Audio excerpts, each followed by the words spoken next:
Good afternoon, sir. Good afternoon, sir. Good afternoon, sir. Sir, can you please Good help afternoon. me with something? I have a doubt. Yes, please. Sir, is there two classes going on simultaneously? Service marketing and this business communication? See, for semester one students, there is just one class going on, that is business communication, as far as I know. There must not be two classes overlapping each other at this point of time. Yeah, service management for semester three.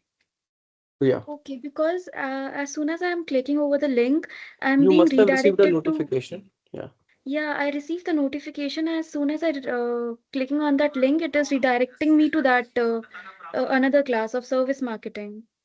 Yeah, but that is not for us. you are fortunate, and I am privileged that now you are here. Okay, thank you so Okay. much, sir. So, stay. Good afternoon, sir. Good afternoon.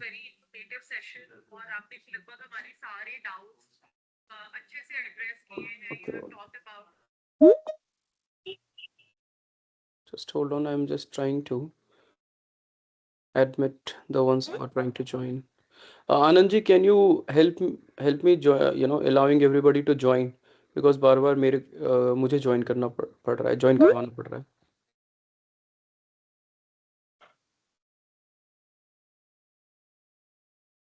Okay, sir. Thank you. So, welcome everybody. I hope you all are doing well. And we we had one online class earlier. Now, this particular class is supposed to be a revision class, a long session of 4 hours, 5 hours. It is scheduled for 5 hours, including 1 hour break. So we'll see. However, wherever we feel like taking a break, we'll do it accordingly. And so what I am planning to do is that I am planning to cover as much as I can in this revision class, it being obviously a revision class. And so in the last online class that we had, I started with the first unit, that is the Yes, basics sir. of communication, right? Now the thing is, uh, just give me give me your say about how many of you have attended my offline classes. Just write offline in the chat box, because this will help me to understand what all has been covered with most of the people. Accordingly, I'll pick the topics. If you have attended my offline classes, just write offline. If you have attended my previous online classes, just write online in the chat box. That will help me to understand what all you have studied. So accordingly, we'll proceed.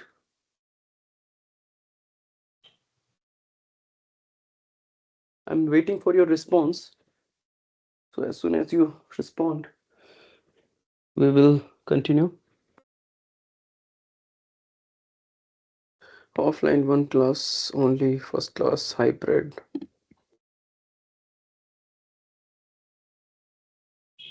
Online. Okay.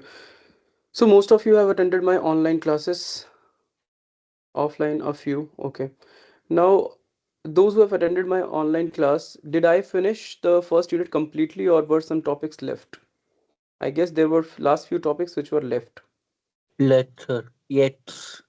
Okay.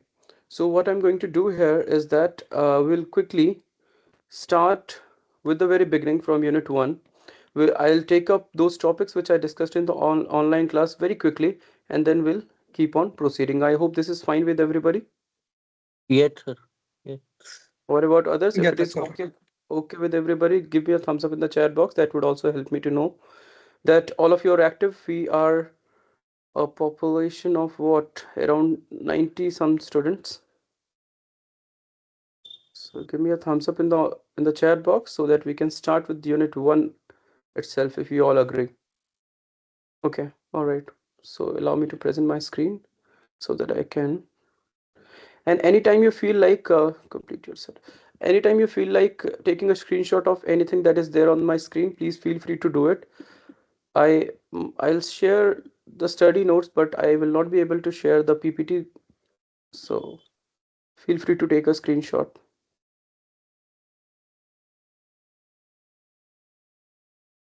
I hope my screen is visible to everybody. Yes, sir. Yes. Yes, it is. Okay. You are not going to share this PPT, is it? Yeah, I won't be sharing this PPT. Feel free to take screenshots, but I'll definitely share some study notes and previous year papers in the Microsoft portal as well, and those who are there in the in some groups that have been unofficially made by few students. So I'll share there as well. I have shared it previously. So I'll quickly take you through the units that are there. So we have unit 1, communication in organizations. We have written communication, second unit, third unit, interpersonal communication, fourth unit, cross-cultural Don't communication, and fifth unit, career management and communication. Also, feel free to speak anytime you feel like asking anything. Okay, yes. there is no such thing that you cannot speak in my class unless you have something substantial to speak and something to ask. Okay, so we talk about environment now.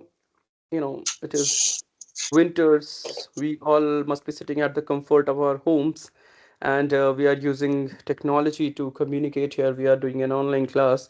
No, all this is what? All this is somehow directly, indirectly affecting, this particular communication that we are doing. Yeah. Yes or no?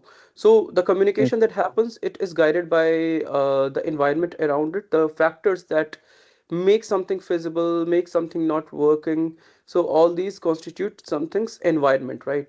Now, in the similar manner, when we talk about businesses, there are, okay, I think my screen has just vanished. Yes, sir. So in between so my laptop is having some problems. So in between, what might happen that my screen might just go away. So just keep reminding me if it happens. Yes. Okay, sir. I Okay. I hope I am still sharing my screen.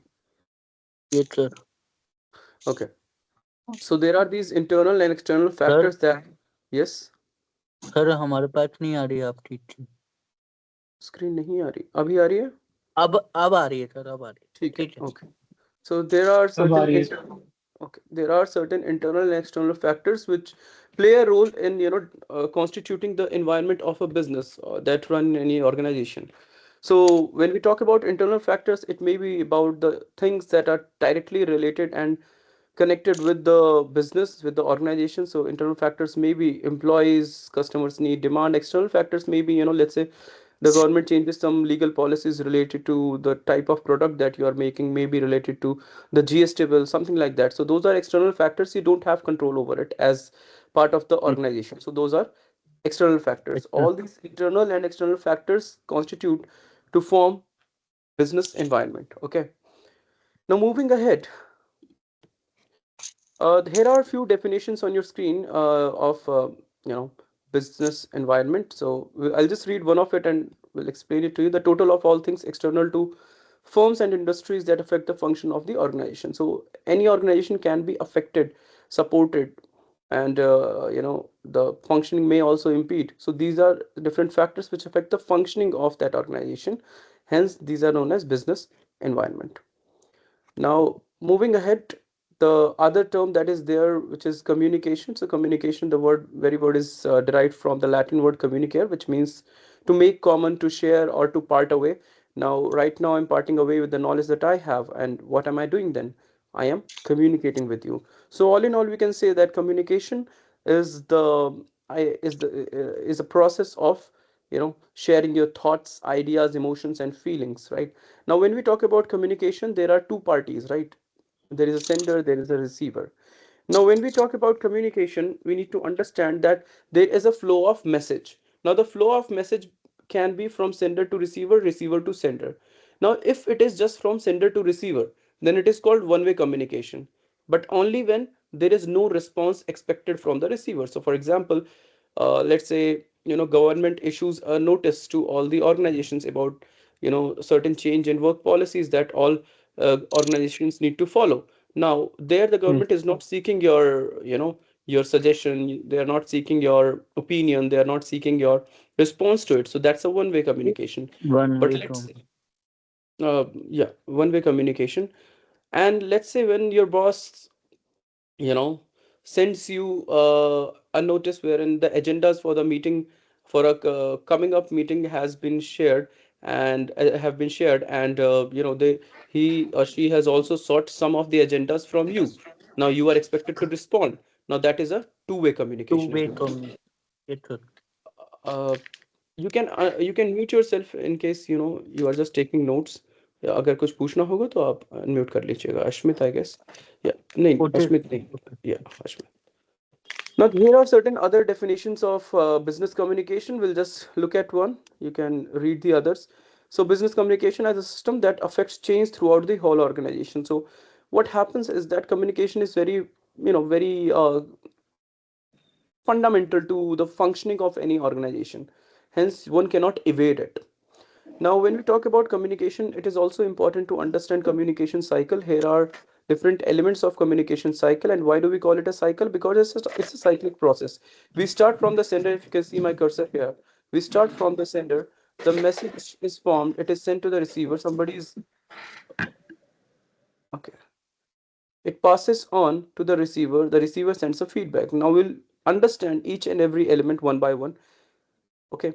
Now there is always a context. The function, if we talk about the features of communication, so communication always has a context. It is always it is always goal oriented. So every communication has a context. So right now, if we are communicating, my goal is to teach you as much as I can of this paper, business communication, and the context is MBA class first semester and business communication paper and these revision classes. So this communication that we are having has a context. It is goal oriented, and that helps me as a sender to formulate the things in my mind what I want to convey to you. So I must be having some raw thoughts, ideas in my mind, which I am going to encode in the form of, let's say, through this presentation, through my facial expressions, through my voice, and all these things are adding on to help me encode the raw thoughts in my head. So what is encoding? Encoding is the process of converting the raw thoughts that are there in your head in a form that is message which is comprehensible to the receivers, which is comprehensible to the receiver, right? So sender is a person who sends the information. I am here a sender. यार मेरी screen बार बार जा रही है. Just give me a minute. Okay, then I told you about encoding. Now, after a due encoding, what is formed? Message is formed. Then message is sent to the receiver, right? Receiver receives it, and the receiver decodes the information that is being sent in the form of message. Then the receiver sends a feedback to the sender. Now, feedback is what? Feedback is the response from the receiver to the sender. It is also a message, but it is in the form of response that has to be based on the message or should follow the context of this communication. Otherwise, that feedback will be totally useless. So try not doing it. So every communication is a two-way process. So it's a two-way process, right? Sender sends an information to the receiver, receiver sends a feedback. So it's a two-way process. The flow of information is from the sender sent to the receiver, and the receiver ends to the sender. So here are these different I would say elements. Now, when we talk about communication and how we do encoding, so there are two things which you need to understand, that there is a verbal way and there is a non-verbal way. When we talk about this word verbal, verbal means uses of words, right? Now, Well, when we speak, of course we use words. When we write, of course we use words. Now, this type of communication is called verbal communication, everyone. The another type of communication is non-verbal communication, and it may happen through different ways, wherein we don't use words. I hope all of you are taking down notes as well. So please sit with a notebook and a pen. Wherever you feel like noting down anything, please note as well. So, talking about non-verbal communication, of course, we don't use words, right? Now, when we don't use words, how do we communicate? So, maybe, through gestures, you know, we make facial expressions, our physical appearance, how do we dress up? Do we dress up as per the occasion? If it is a formal setup, if it is an interview, if it is an informal gathering, are we dressing up as per the occasion? That is important, sir, right? sir, Yes, yes. sir, Us. what is the meaning of informal gathering? Informal gathering is when at times what happens in organizations. Let's say the organization gives a Diwali party. That's an informal O- gathering. It happens in the organization, but it's an informal gathering. Let's say the organization achieves a really big target. Now they want to celebrate it. So that's an informal Okay, gathering within the organization. Okay. okay, So okay. facial expressions, I told you, gestures, I told you, posture, the way you sit, the way you stand, the way you shake hands, the way you use your body language. Now, talking about body language, how your body also speaks. Right now when we are sitting in the online mode, it is very difficult because sort of our bust, I mean, it's up to the chest area that it is visible. So there might not be uses of much of body language, but then definitely when we meet somebody face to face, or when the whole of the body is visible, body language is equally important. Now, there is a word called kinesics. Kinesics. Seventh, eighth class में all of you must have studied this word kinetic energy, and the energy associated with the movement of something, right? Kinetic energy की definition होती है. The very word kinetics जो वहाँ पे आपने science में पढ़ा है is also derived from the word kinesics, because kinesics is also the study of movement, right? So body movement की study भी important है, because we need to also follow right body language. Then we have a word called paralanguage as a part of non-verbal communication. Now, what is paralanguage? Paralanguage is basically about how you speak something. Now, we've been talking about communication for the last 15-20 minutes. So there is a way of communicating things. You want to call somebody, hey, can you come here? You can say like that. If you are if you have been saying the same to that person for a long time and you are a bit agitated, hey, can you come here now? Now you are putting a stress. There is a change in the pitch, right? The volume might be raised. So volume, change in the pitch, word stress, all of these things constitute paralanguage. It is about how you speak something, right, rather than what you speak. Okay, the tone of how you speak.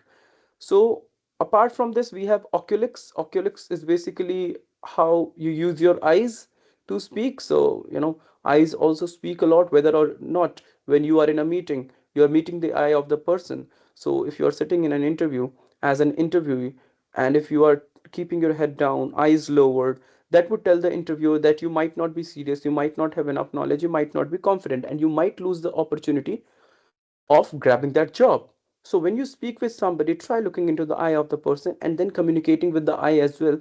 That should supplement the things that you speak. Right now, if I'm speaking with you, I'm trying to keep my eyes in the camera so that when you look at me, when you see me speaking, you feel that I'm directly speaking to you. And I hope that I'm doing it very successfully.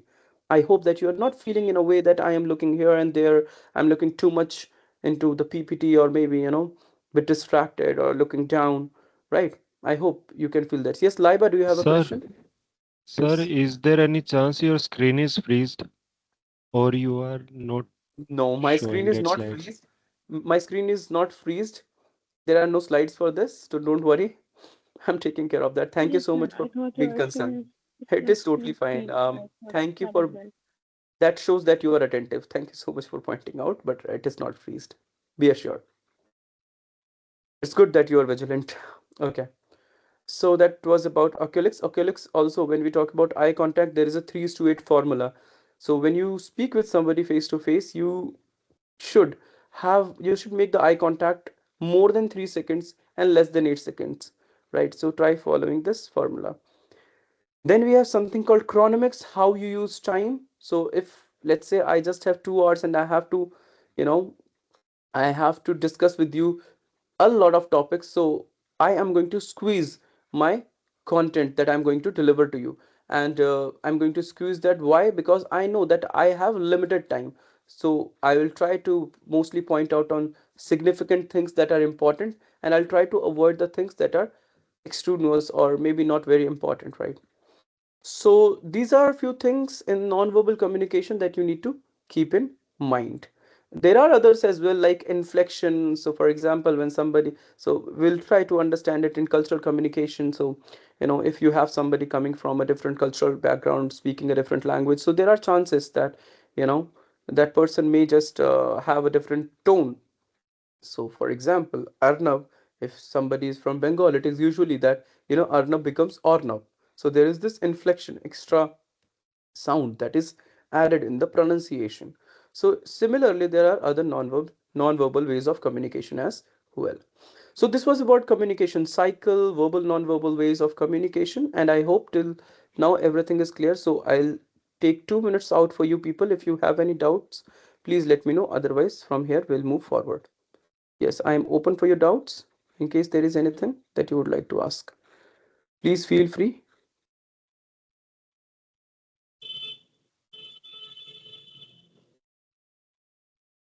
Yes. Is there any question? Sir Let me आप know. जैसे teachers हमें graduation में क्यों नहीं मिले? What should I Um, answer about this? But I thank you so I much. have a question. Yes, please go ahead. What is noise that is written in the presentation? What does that mean? I am coming to that just after this. Okay, okay, thanks. Don't worry. Yes, any question from whatever I have discussed till So now? you told Anything that two. you would like to ask? So you told two methods of non-verbal communication. One was kinesis and one was oculus. Was there anything else about it? There are things like chronemics, oculesics, kinesics. Kinesics is about body language. Chronemics is about uses of time.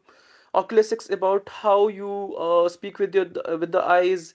We have proxemics. In proxemics, the theory was given by Edward T. Hall, and he talked about how there is this concept of space. So, for example, I'll say so for example, with a friend of yours who's not very close, you might not use hug as I would say, as a way of communication, but with a close friend you might just hug that person. So that's the uses of space, right? There is something called personal space that we oftenly say, but what exactly is this personal space in terms of communication, right? So when we talk about Edward T. Hall's idea of space, he says that there are four types in which space is divided. The first one is private space, which we share with our partners or parents, siblings.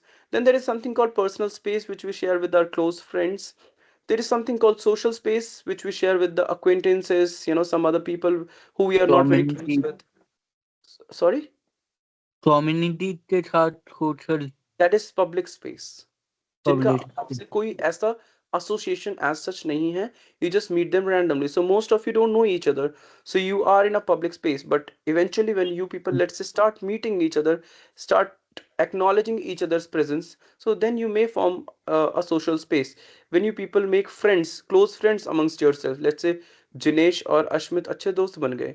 अब जब ये दोनों अच्छे दोस्त बन गए तो ये हो सकता है सोशल स्पेस से पर्सनल स्पेस में आ जाए. ठीक है. So it is like that. So there is this proxemics as well. So I am not sure who was asking this, who asked this question about the I types. asked this thing, sir. Please say your name. Laiba. Laiba, I hope Live. I could add on to some I could add on something to your query. Yeah. I got it. So these ones will be well versed in the books already, right? So we Come can again. get more Sorry, into sorry. detail with it, right? I I did think not. that these will be already well versed in the book, right? So we can get it so that Hmm. and समुंदर पड़ा है. okay. Internet is there. अभी जो पढ़ा रहा हूँ उसको आराम से सुनो. You have a lot of information there on the internet. Books are Okay. there. I'll send you some study Okay. notes. Okay. So relax. Okay. Now Thank we you. talked, I'll quickly take you through these slides. We talked about communication process, how communication is a process. It leads to sharing of thoughts, ideas, emotions, feelings. Then communication process makes us understand things, people interpret things and decode things. There is a sharing that happens. People make meaning out of things that are conveyed to them. Then we have source or sender. Here it is me. Message, the encoded thought or idea. Channel, the medium through which something is communicated. Receiver, a person who receives the information. Feedback, response from the receiver to the sender. Environment, we discussed all the factors that tend to affect the communication. Moving forward, we have context. We discussed it. It talks about the setting, situation, culture, timing, relationship between parties, all of these things. We all have a relationship of teacher and students. The setting is this online class. Situation is that we have to study business communication. This is all setting up the context of it. Now coming to what one of our friends asked me about noise. Now, when we go to sign, I mean, the first time that you must have heard this word noise must have been, in your, uh, s- school days, when teachers would have said to you, "Don't make noise," and then you understood the meaning of noise in your science classes, wherein you must have studied any unpleasant sound is called noise. Now, when we talk about communication, the meaning extends to more of the things. Like what? So, when we talk about the word noise in terms of communication, we can say anything and everything that disrupts the process of communication, that tends to affect the communication process, or impedes the process of communication. Now there are different types. So another word for noise in terms of communication is barriers to communication, right? Now when we talk about barriers to communication, we have physical barriers, like let's say people start shouting, uh, here where I'm sitting, or I somebody rings the bell, I keep on getting calls, and it rings, so it will disrupt the process of communication. This is a physical thing. So it's a physical barrier. Distance is Email. also distance is also a physical barrier. When you sit very far away from somebody, so your voice might not reach to that person, that again is a physical barrier. Second, we have something called semantic barrier. Semantic barrier is related to the meaning of a noise, phrase, or sentence. Semantic, the very word is related to the very word means the meaning of word, phrase, or sentence. So Later. it may happen because of faulty translation. So if I translate A into B, but if I translate it wrongly, so it will confuse the other person, right? If I use a lot of unnecessary jargon, that again can cause trouble to the people, right? So these are few things that may affect. So I'll give you an example from yesterday. Of course it is not related to business communication. So there is one student in my class, in my undergraduation class. She is from Kashmir. So there was a sheet of paper which I asked her to click and send it in the group of the class. So she said, sir, मैंने उठा लिया पहले ही. I was like, क्या उठा लिया है? Then she said, sir, photo उठा लिया है. So the point is, their photo खींचने को फोटो उठा लेना बोल देते हैं. So मेरे साथ उसकी क्या प्रॉब्लम है, वो नहीं जानती थी कि मैं ये नहीं समझता हूँ उठा लेने का मतलब. And and that created a confusion. So something like this also creates a confusion. So semantic barrier over here. Why? Because of the cultural difference, language, language difference.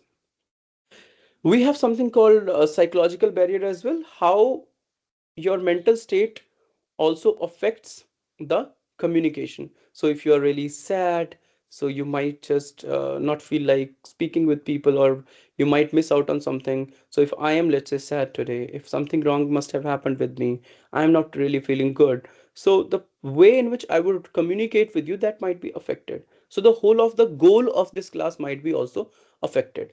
So But just the way I try to avoid psychological barrier and try to adhere to the goal of this class, in the similar manner, any communication that you do in any organization, you must keep in mind that the communication must be aligned with the goal of the organization, or there is a term called organizational goal.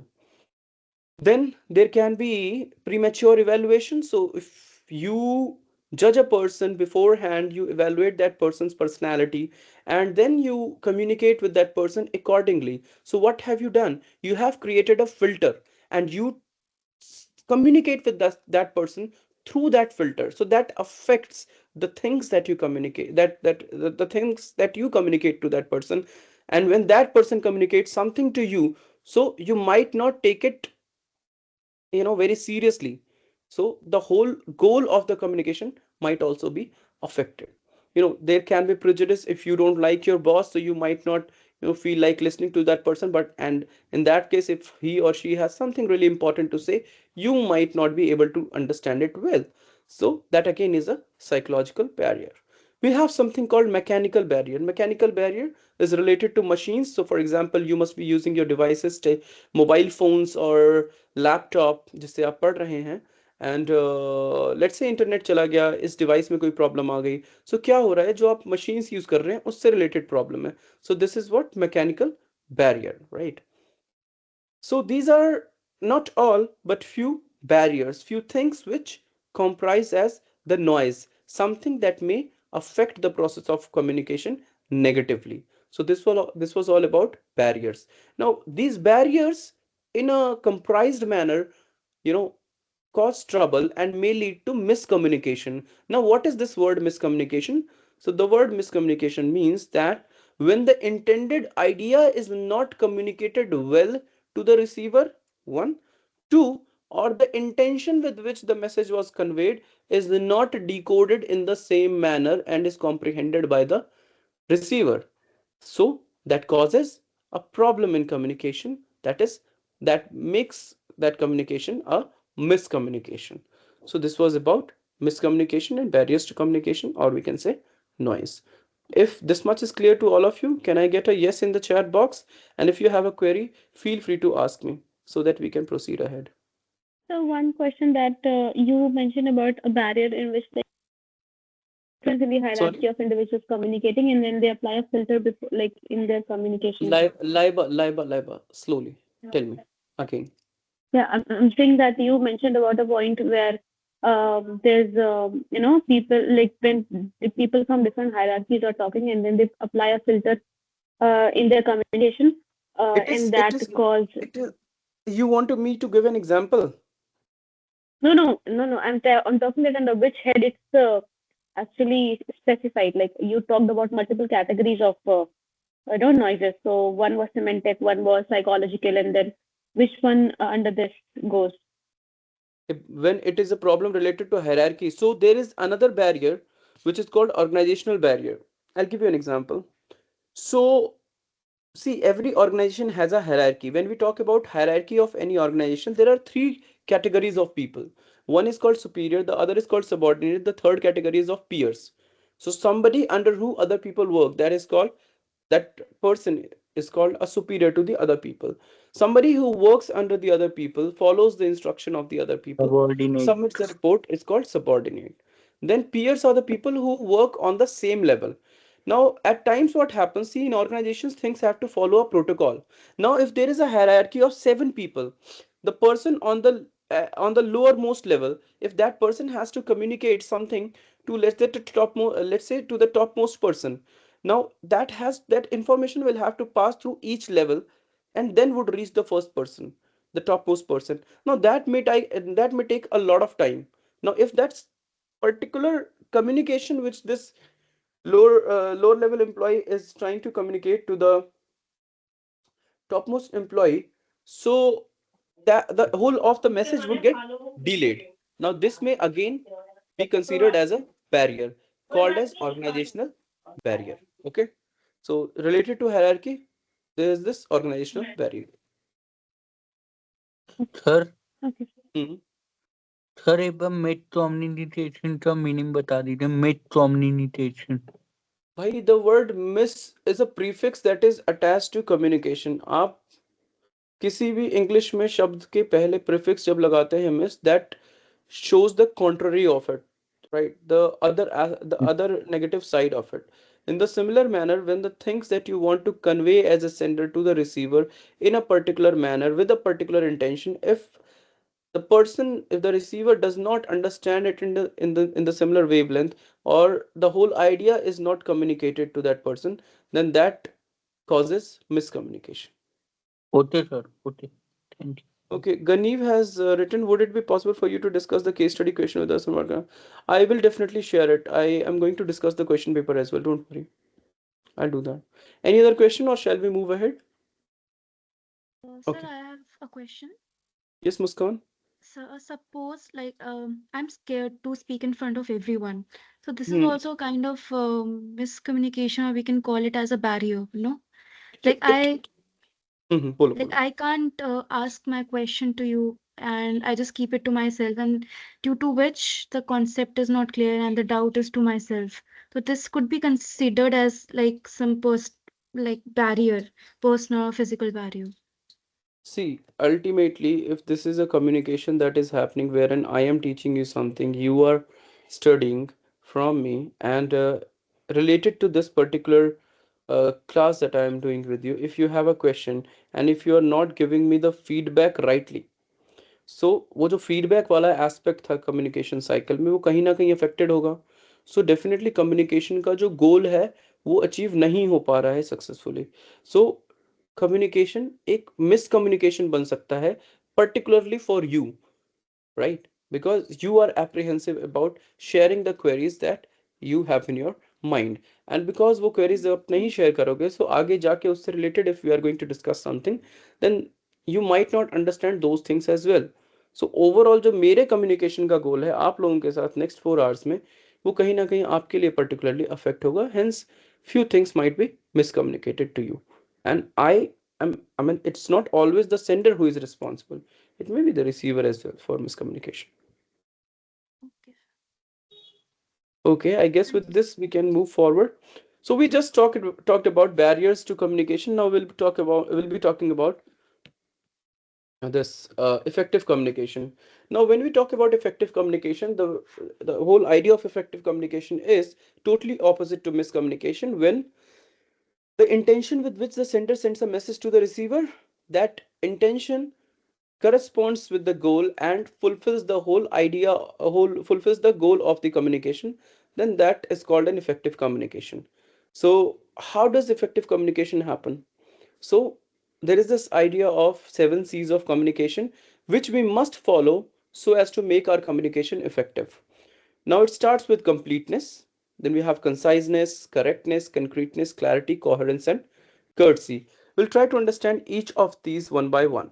So it is said that we need to have completeness in whatever we convey to the other person, be it verbally or non-verbally. Now, what makes our communication complete? Now, if रुक जाओ यार, मेरा screen बार बार जा रहा है. Just give me a sec. I hope it is visible right now. Yes. Okay. So, what makes our communication complete? So, it is said that, when you are able to furnish the details of 5 W's and 1 H in your communication, then it does not leave any doubt in the mind of the other person. So, what are those 5 W's? Who, what, Who, when, what, where, why, and where, how. 1 H, how. how. So, what happens that it helps in persuading the audience, it helps in a quick decision making, it leaves no question in the mind of the receiver. So if you have to come up with an advertisement of a digital marketing person, and you have to put that advertisement up in a newspaper, so you need to furnish all the details. who who is publishing that information, what is it about, when is the interview, or when is the deadline of the application to be sent to the company, where has it to be sent, where is the company, why is this advertisement being published in the newspaper, and how, what is the whole process of application and selection. If you are providing all these details, then obviously there would be no doubt in the minds of the receiver, and it would be a successful and effective communication. After completeness, let's just talk about the next one, that is conciseness. Conciseness is about brevity, keeping everything brief, using minimum words, and you know communicating the maximum of the things. So try not to use wordy expressions. बहुत ज़्यादा words आपके content में नहीं होना चाहिए. If you can communicate something with limited number of words, that shows that there is conciseness in your communication. Do not compromise with relevant information. So while I tell you that you need to use all the details in your communication to make it complete, you should also keep in mind that while you do that, you don't provide unnecessary information that make the whole of the message very bulky. So try to limit your words. So for example, let's read this example here. We hereby wish to let you know that our company is pleased with the confidence you have reposed in us. We can also mean the same by saying we appreciate your confidence. So by using limited number of words, we mean the same. So it is better to write in this manner and not using a wordy expression.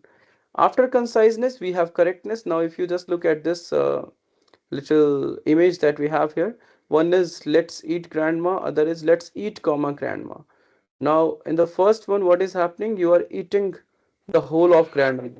And in the second one, you are asking grandma to eat with you. So punctuation save lives. In the similar manner, you need to use, just like we must use punctuation rightly, a very small comma rightly so as to communicate well. In the similar manner, even if we are communicating something in the oral form or written form, what we need to do is that we need to provide things grammatically correct, figuratively correct, and factually correct. It should be free from errors so that nobody points out on you. So if you are presenting, let's say, about your product to potential clients or investors, and if you're giving wrong details, I am sure many of you must have watched this Shark Tank. How many of you have watched Shark Tank? Have you ever watched Shark Tank? Sir, ठीक है, many of you must have Yes, watched sir. Shark Tank. So एक दो ऐसे shows आए ना जिसमें what happens that these people show the people who present their product or services, they give wrong details, wrong financials, and then people like Ashneer, what do? They find the fault, and एक कह सकते हैं publicly shameful जैसा environment बन Relation. जाता है जो कि अच्छा नहीं रहता उनकी रेपुटेशन के लिए, right? So in the similar manner if you use wrong details, right, if you communicate things wrongly, then it may affect the reputation of your company, your product, or you. So be like make sure that you don't use wrong details, and try avoiding the use of substandard words like ain't. I mean, it's not a formal word. You should use isn't, aren't, can't, hardly is no word, brung is no right form of verb, brought is right, irregardless is nothing, you should use regardless. So keep these things in mind. Talking about the next one, try not being vague in whatever you speak, try being concrete, try you know try telling things in a very particular manner. Don't beat around the bush. So for example, student GMAT scores are higher. Now this is pretty delineating. I mean, it may just confuse the other person, so it's better to tell things in a very concrete manner and specify things. So for example, in 1999 the GMAT scores averaged 600. By 1997 they had risen to 610. Another way of bringing concreteness in whatever you write or speak is by using more of active verbs than passive verbs. Sorry, more of telling things in active voice and less of passive voice, right? So for example, better convey by saying, let's say, a dean decided than a decision has been made by, because this is not only using a lot of words but may also confuse the other person. Okay, and yeah, that's about concreteness, everyone. Moving ahead, we have clarity. So in the very beginning, I told you that the sender has abstract thoughts in his or her head, raw thoughts, raw ideas. Now what happens? The sender has a clarity of thought and has a clarity of expression. So what are the things that what are the things that a sender has to convey? So the sender decides on it. Sender plans it well. Only when the sender plans it well that the sender is able to. Am I audible? I can't see you Your screen people. is not visible, sir. My screen is not visible and I'm not able to see the. Yeah, just hold on. Uh, There is a will we be problem with getting my laptop. recordings of this or the slides itself? The recording is being done by SOL, so I think it will be uploaded here only in your chat box, maybe. I mean, not chat box, the portal that is there on Microsoft. And PPT, as I said, I won't be sharing, but then definitely I'll share the study notes. Feel free to take screenshots anytime you feel like doing it. Okay. Okay, so you'll share study notes. Okay. So clarity Okay, is thank about you. clarity of thought. So for example, if I have to teach, if I got this notice from SOL that I have to take a revision class of all of you for 4 hours, so I must have planned things in my head, right? So what are topics I need to discuss? How will I be discussing all these things? So that is clarity of thought and clarity of expression, right? Next is coherence. Now whatever you speak or whatever you write must be coherent. Coherent to what? Coherent to the context. So if I am, let's say, cracking a joke in between my class, or if I am telling an incident, let's say a few minutes back I told an incident about yesterday in my class when I had this conversation with this Kashmiri student of mine. Now I didn't tell it out of blue. I told it because that is relevant to what I'm teaching you. That example is somehow making you analogically understand, you know, things in a better manner. So, point is, whatever you communicate should align with the organizational goal, should align with the context and the goal of the communication, right? And the similar is there, and similarly, it is there in writing. Whatever you write must align with the context of the topic, right? You should not have a lot of issues in a single mail, let's say. you know for one subject, I mean, for a particular thing that you are trying to convey, there should be one subject and your content must align with that subject. Do not include a lot of things, because that one will be too bulky, so will avoid conciseness. Two, it will not seem coherent to the person who reads your mail. So stick to your topic. Use right connecting words and phrases to connect sentences and paragraphs. जहां पे but use करना चाहिए वहां पे but he use करो, जहां पे and use करना चाहिए वहां पे एंड करो, जहां पे और यूज करना चाहिए और करो, वरना गड़बड़ हो जाएगी. Right? A very minor difference, I mean, a very minor wrong uses of and or wrongly, so it may again cause trouble and may just miscommunicate a lot of things. So try being coherent. Last but not the least is courtesy. So whoever you speak with, whoever you write to, whoever you communicate, you must be polite, you must be respectful, you must be empathetic, you must be enthusiastic, right?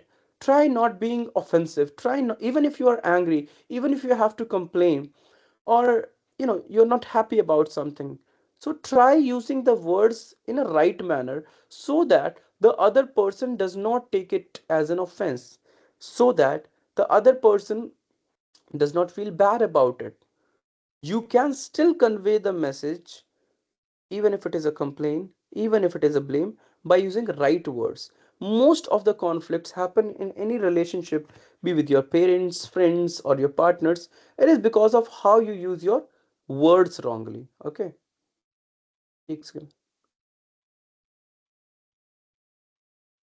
So this is about courtesy. So with this 7 C's topic is over. I hope I could add on something. So please let me know if there is any query so that after this we can coherence समझ नहीं आया ठीक है ऐसा करते हैं. So if I start, Karthik, can you unmute yourself?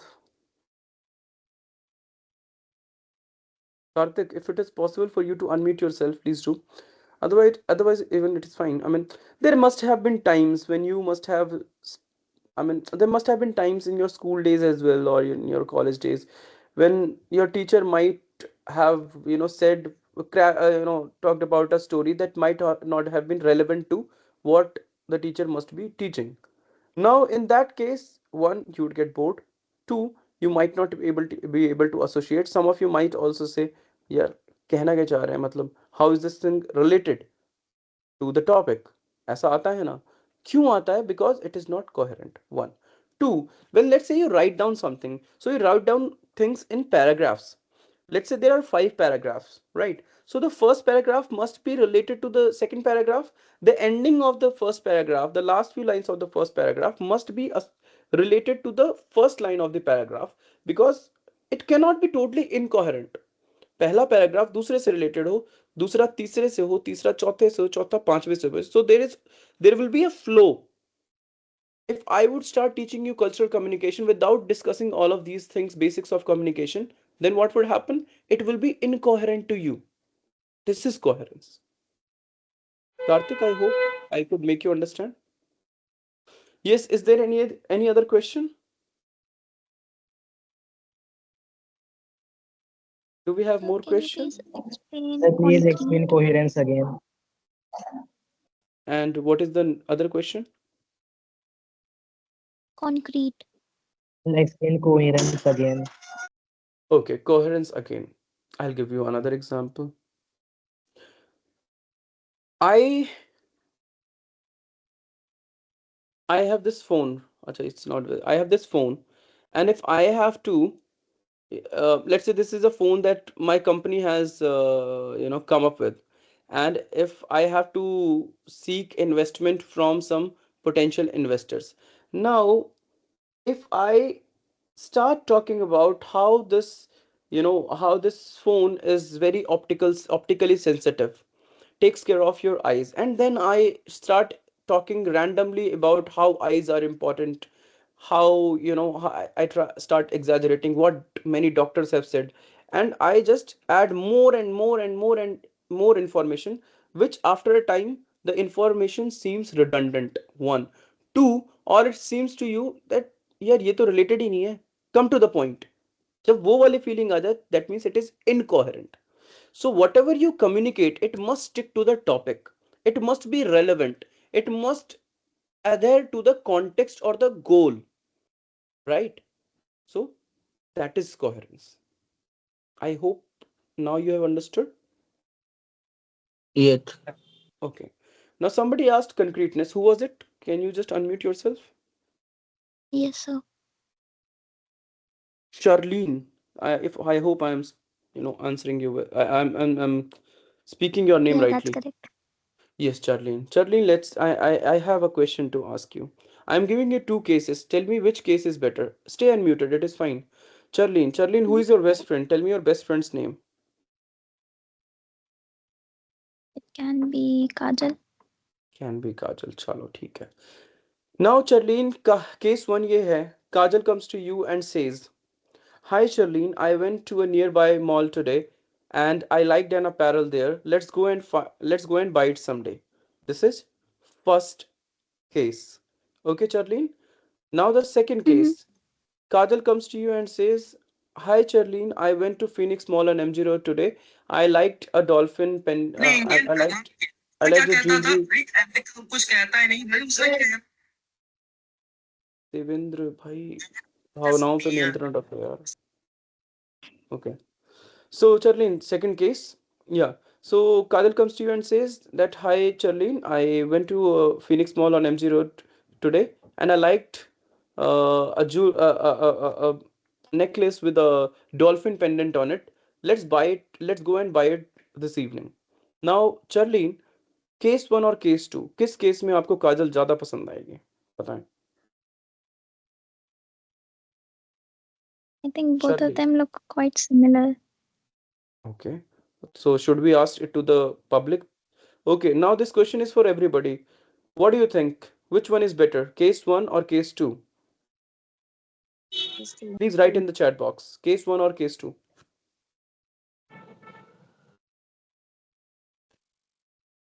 Case 2, okay, Himanshi.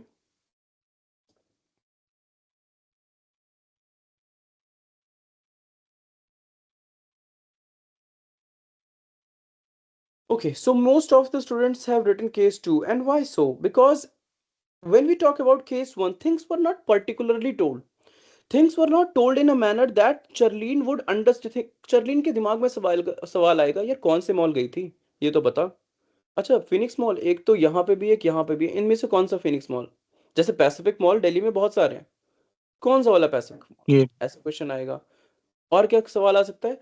Apparel बोल तो रही है, लेकिन क्या अपैरल में क्या चाहिए भाई, क्या देख के आई है, ये सवाल आ सकता है. भाई तू समडे बोल रही है, लेकिन कब चलना है देखने के लिए, खरीदने के लिए?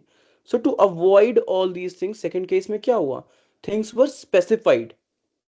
राइट, स्पेसिफाइड क्या था? Phoenix mall, MG road, tick. Charlene would have the image in her mind.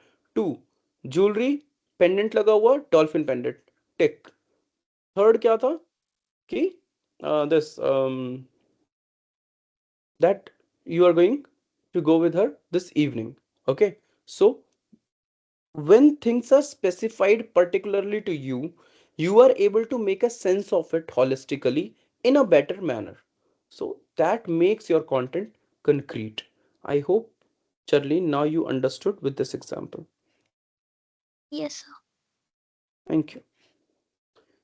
Yes, Kashish. Thank you for putting that up here. So, so that means like coherence is related to the relevancy of the subject matter to the communication happening, the relevance uh, Yes, of the content being shared over the communication. yes, totally. Okay. All right, so we'll just go ahead with the next topic. Corporate communication, everyone. So we discussed about organizational communication. So when you talk about corporate communication, all the communication that happens within the organization or outside the organization, or any communication that is related to the functioning of the organization, that has the potential or is done to fulfill the organizational goal, that is called corporate communication. Now when we talk about stakeholders, there are internal stakeholders of any organization, or there are external stakeholders. Now, who are stakeholders? Stakeholders are all those people who have the potential to affect the organization, or may be affected by the organization, may get affected by the organization. Those are all stakeholders. Now, when we talk about internal stakeholders, so there may be board of directors, shareholders, employees, management. When we talk about external stakeholders, competitors, distributors, suppliers, customers. So all of these are external stakeholders. All of these people have vested interest, right? And for that, they communicate. This is called corporate communication. So a very basic definition of corporate communication is here in front of you. You may just read it once. So it is the total communication activity. But for what? To fulfill the company's goal, directed at all relevant target groups. So this corporate communication is directed towards a particular target group. So if the company has to respond to a particular RTI that has come, that is also a corporate communication. If the company has to respond to a customer's complaint, that is also corporate communication. If an employee complains about something to the employer and the employer responds, these are all corporate communication, right? So all a total sum of all the communication that is connected with that organization is corporate communication. Now moving ahead, why do organizations communicate? To acquire resources. So for example, if I have a bottle manufacturing company, now I would be needing raw material. So for that, I will have to communicate with somebody, right? That is corporate communication. Communication is required for this. To communicate with different stakeholders, this is also very much important. Employees के साथ communication important है, employer का या दूसरे employees का, to fulfill the organizational goal or to increase their loyalty. For that, communication is important. Just give me a minute. Hello. Hello. Good evening. Who is this?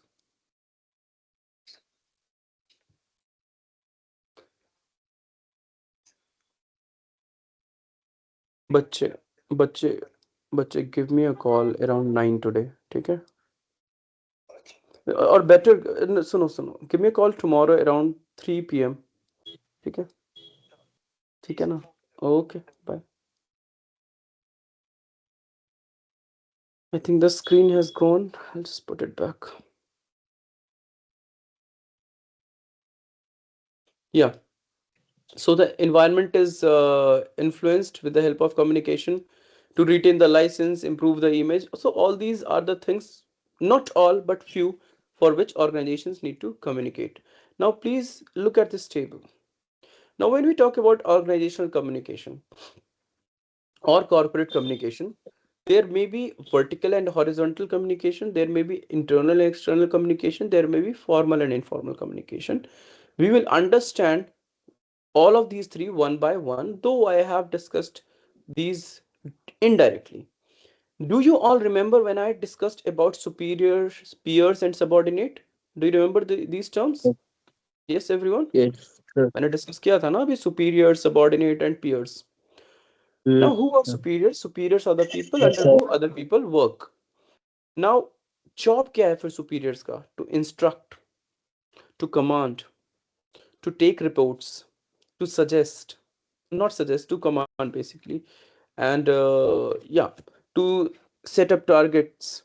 Now, point is, when these superiors make a communication to the people who are working under them, that is when we can imagine that the flow of information एक superior से एक subordinate पर जाएगा जब information, so flow of information will be downwards. Yes or no? I hope you are getting my Yes, point. sir. अगर 7 hierarchy है 1 Yes, 2 sir. 3 4 5 6 7, 1 to 7 पे 1 to 5 पे 1 से 6 पे या 2 से 5 पे 2 से 7 पे जाएगा, तो flow of information downwards है. In the similar manner, जब 6 से सेकंड पे जाएगा इंफॉर्मेशन, 5th से फर्स्ट पे जाएगा, फ्लो ऑफ इंफॉर्मेशन अपवर्ड है. In the first case it Upward. Is called upward communication, in the second case it is called downward communication. Sir. दोनों को जब मिला देते हैं तो उसे कहते हैं vertical communication. Okay, that is called vertical communication. But when we talk about peers, peers are the people who work on the same Sir, level. Yes. Sir आपकी तीन नहीं विजुअल हो रही. हम दिखाई नहीं रहे स्क्रीन आपको, मन ही नहीं है मेरा. There is nothing. there on the screen. अभी जब PPT में important होगा, I'll definitely put that up. Thank you for pointing out. Okay. Okay. So when we talk about when peers communicate with each other, people who are at the same level. So for example, manager 1, manager 2, manager 3. So जब इनके बीच में communication होता है, तो flow of information is linear. Hence it is called lateral Oh, communication. It is called horizontal communication, okay. right? So I hope now you all have understood vertical communication and horizontal communication. If you have understood it, just write yes in the chat box so that I know that you have understood. Please be quick. That will also tell me that all of you are active over here. Okay. All right. So let's move ahead. Next one is internal and external communication. Now I'll give you a very day-to-day example, and then we'll try to understand it with relevance to organization. Now let's say you all are in MBA first semester, and if you are the filler words a component of effective communication.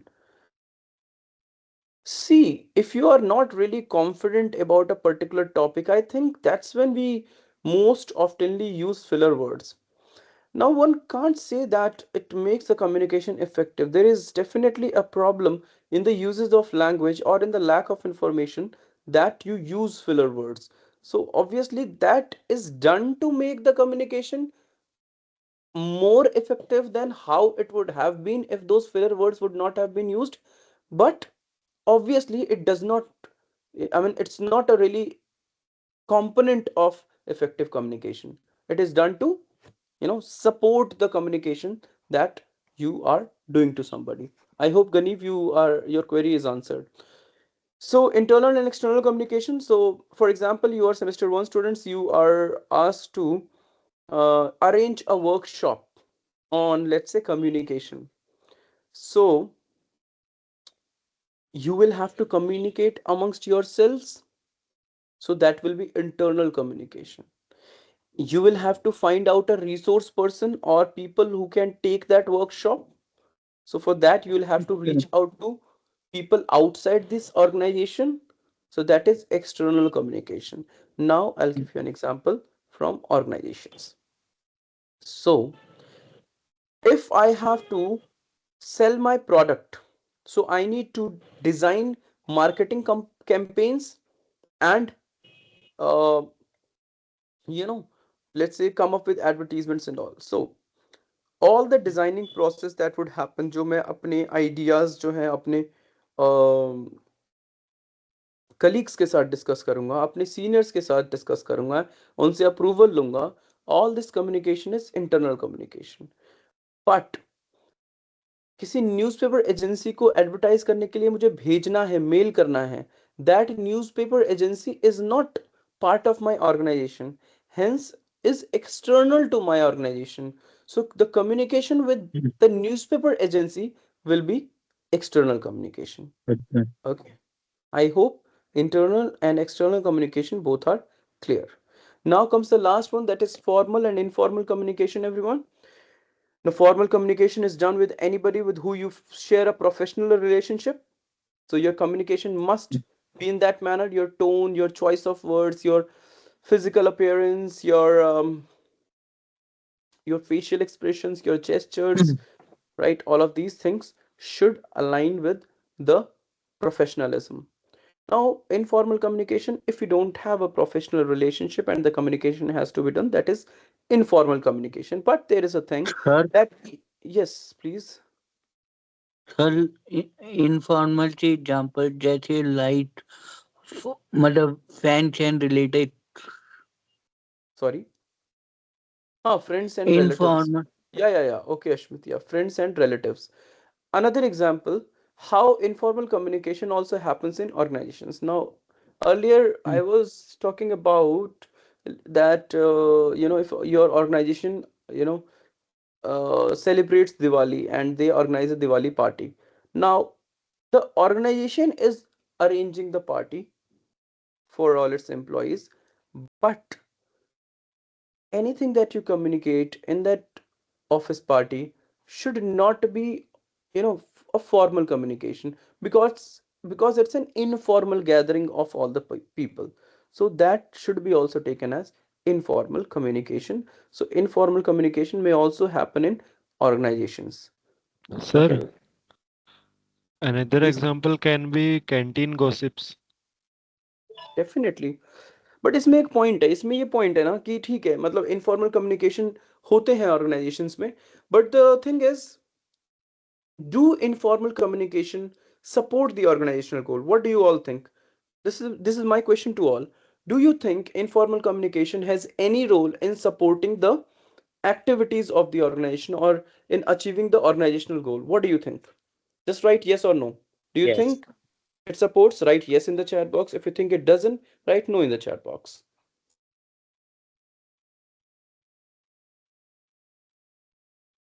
Okay, Sarthak, Mayank, Charlene, Shivani, Shivangi, Akanksha. What about others? We have good 145 people here. Come on. Anjali, Amulya, Akshita. All right, guys. So most of you say yes, and I also agree to it. So to my friends who have written no, I'll just give you an example. So Shivangi, Charlene. Okay, इन दोनों ने no बोला है. Shivangi, Charlene, Mayank. If any one of you can unmute yourself.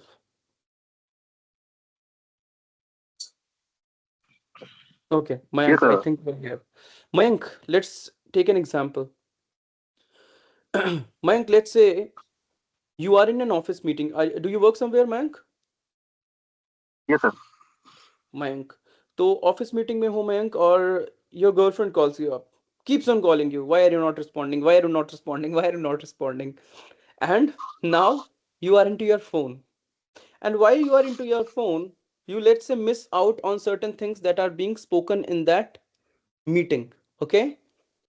Now you cannot Yes. speak with your friends or your colleagues and ask them कि भाई क्या बोल रहे हैं सर या क्या बोल रही है ma'am. Now when the meeting is over, so you want to just, you know, understand what all you missed. So you go to your friend, let's say Devendra. You go to your friend Devendra and you ask, भाई मैंने कुछ miss कर दिया क्या, just tell me what I missed. क्या बोल रहे थे, उसके बाद सर ने क्या बोला था. So Devendra बहुत अच्छा आदमी है. Devendra tells you, and now you have all the information with you.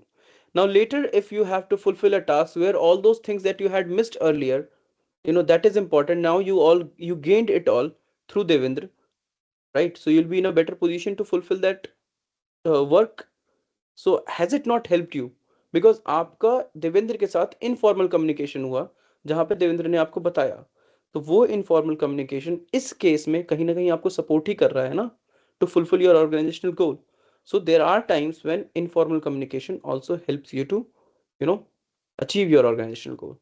Mayank, I hope I could make Yes, sir. some sense. Now, do you agree that it helps at times? Okay. Yes, So sir. It has. let's move ahead then.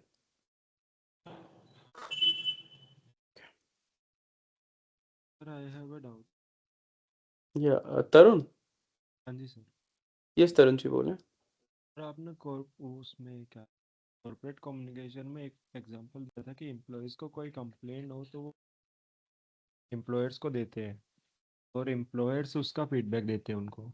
अगर उन्होंने feedback नहीं दिया तो उसको communication नहीं मानेंगे. देखो भाई, वो शाहरुख खान का डायलॉग है ना, एक तरफा प्यार की कीमत क्या होती है. सो पॉइंट वो है भाई, the other person does not love you, that is okay. You love, that is fine. Point is, if you are expecting a response and the other person does not respond, that still is communication. That still is a two-way communication. Because if you try to remember what I told about one-way and two-way communication, that if a response is expected from you, from the receiver, then that is two-way communication. If a response is not expected, then it is one-way communication. One. Even if the receiver does not give any response. यदि मैं तरुण, आपका नाम मैं 10 बार लेता हूँ, Tarun please respond, respond, respond, respond, and Tarun आप respond नहीं करते हो, दैट डज नॉट मीन ये कम्युनिकेशन नहीं हुआ. आप चुप हो, इसका मतलब ये नहीं है कि ये कम्युनिकेशन हुआ नहीं. Your silence is also a form of feedback, because when we talk about non-verbal communication, non-verbal ways of communication, silence is also a part of it. Okay, Tarun? Got it, sir. I hope समझ में आया ना तरुण, मतलब ऐसा तो बहुत Yes, ऐसा तो sir. नहीं समझ आया. Clear है. ठीक है. Okay.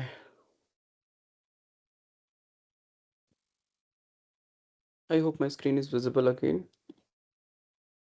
So we have studied vertical, horizontal, internal, external, formal, informal. Now let's go ahead with why communication skills are important for a manager, and what are the communication skills that a manager needs to have. So when organizational goal has to be fulfilled, right?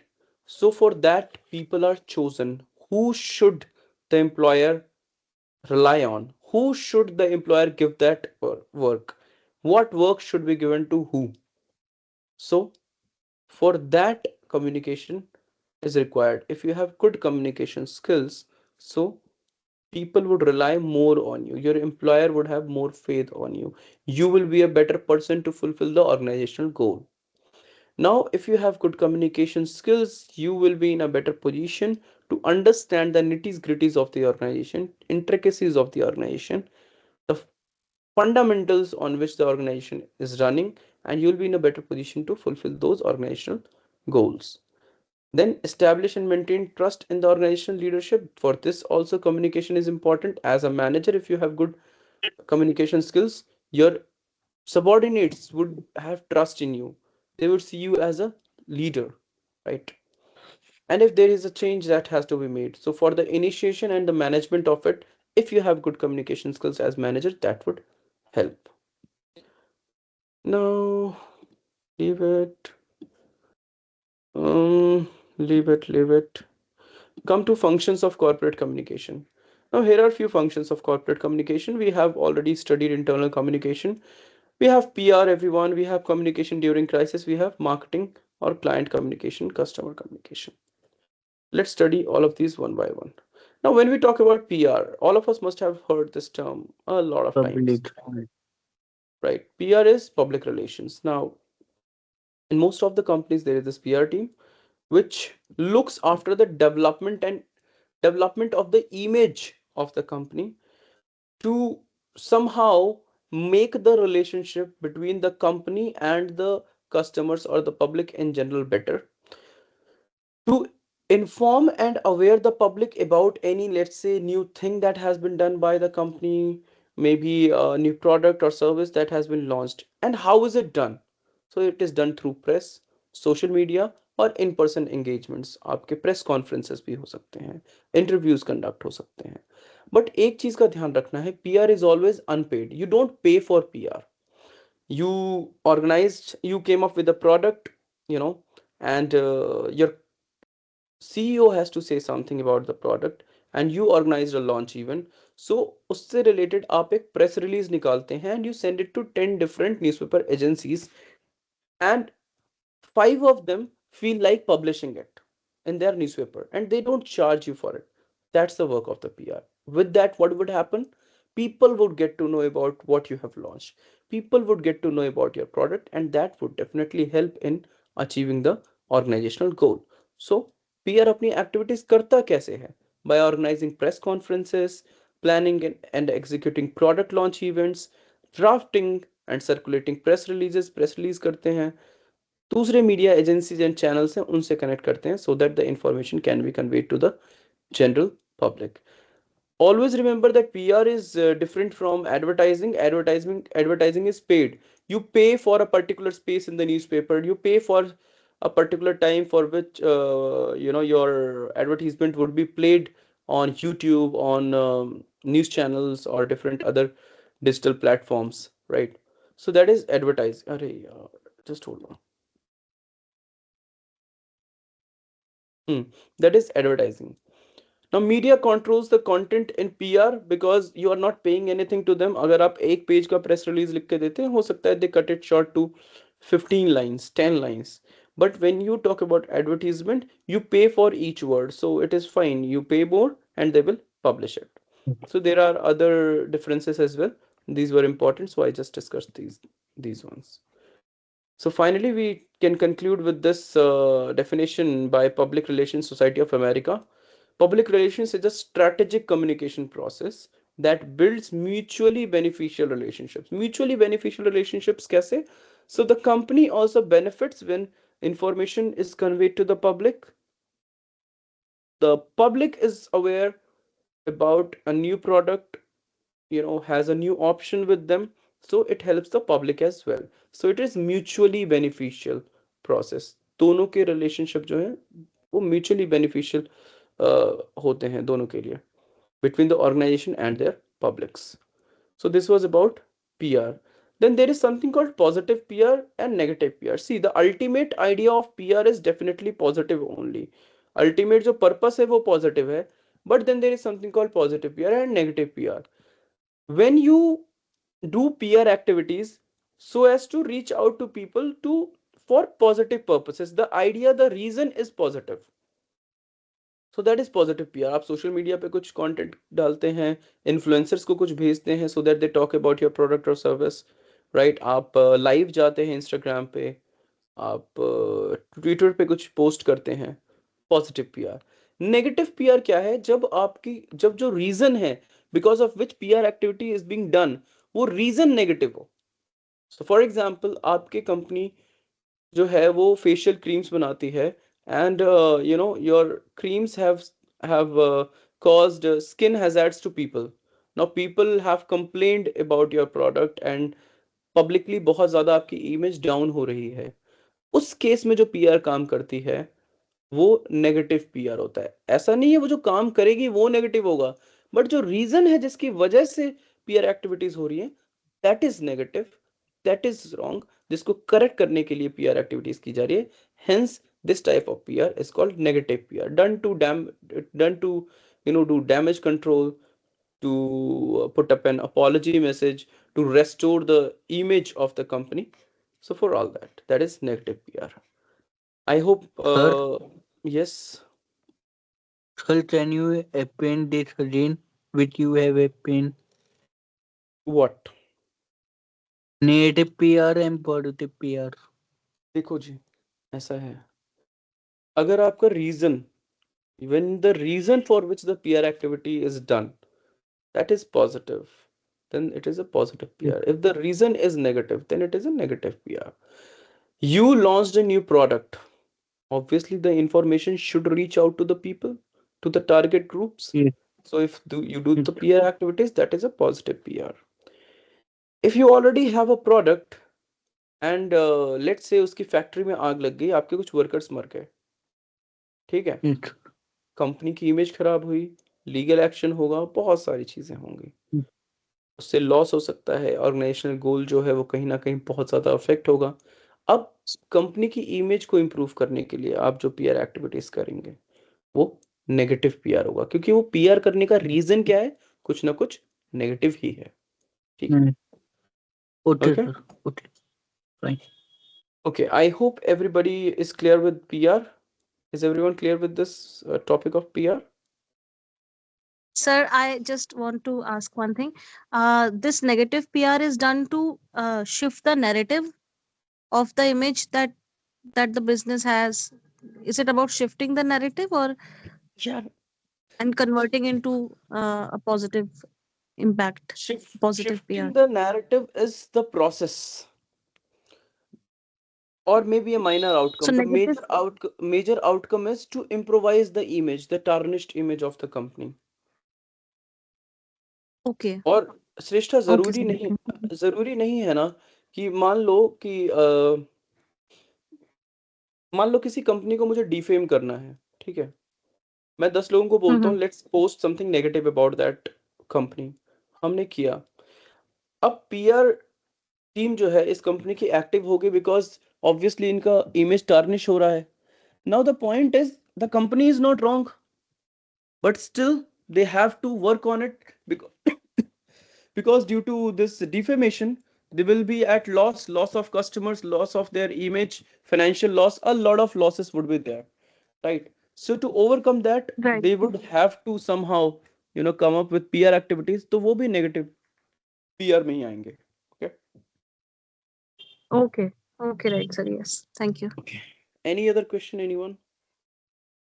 Okay. If not, we'll just move ahead. Sir अगर company में कोई PR department नहीं है तो क्या हो?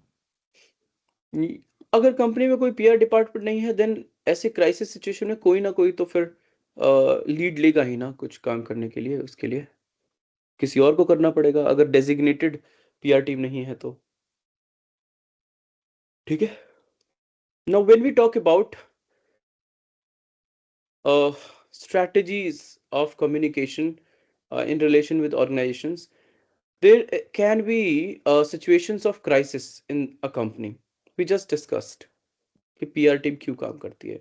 सो companies में ना देर आर, बड़ी कंपनीज में there are crisis management team as well. There is a crisis management team as well where there are few employees responsible to work in relation with any potential crisis, or when the crisis really happens, or even in post crisis situations.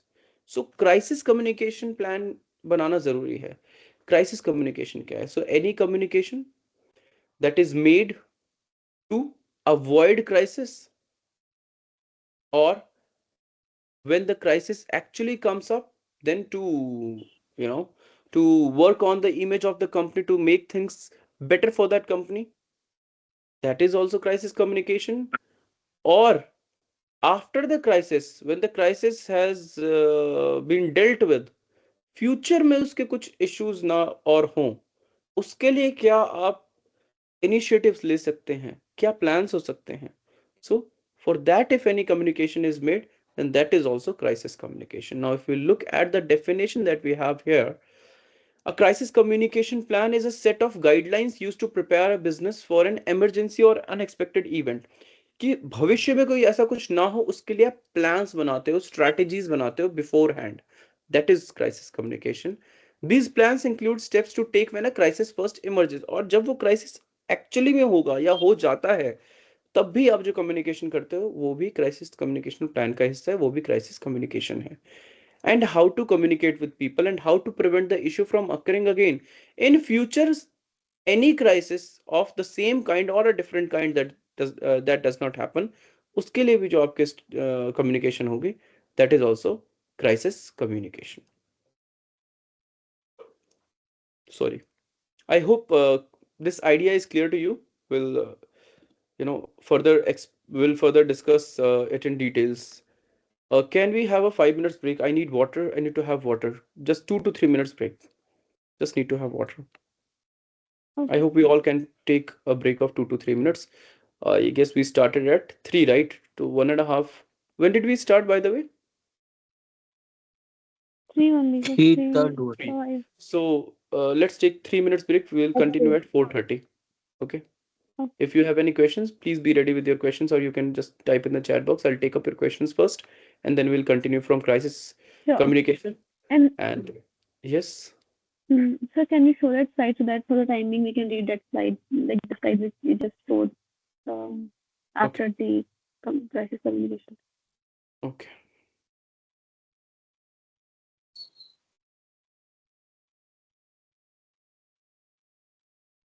Yeah. Yeah. Thank you. Okay.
All right, then let's continue.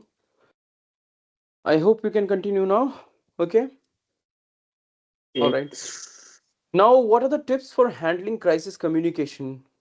Discuss responses before reacting. So, when a crisis happens, you have a lot of tweets coming up, people are abusing you, blaming you, claiming whatnot. Then, should you just react? You know, please don't. Try to discuss responses with the crisis management team, and amongst the crisis management team the discussion can be there, but the communication must be made promptly, because the more time you will take to respond, the more time you will take to come up with your side of statement, आपका उतना ही financial loss होगा, image का loss होगा. So better communicate promptly and clearly. Prioritize your customer risks and concern.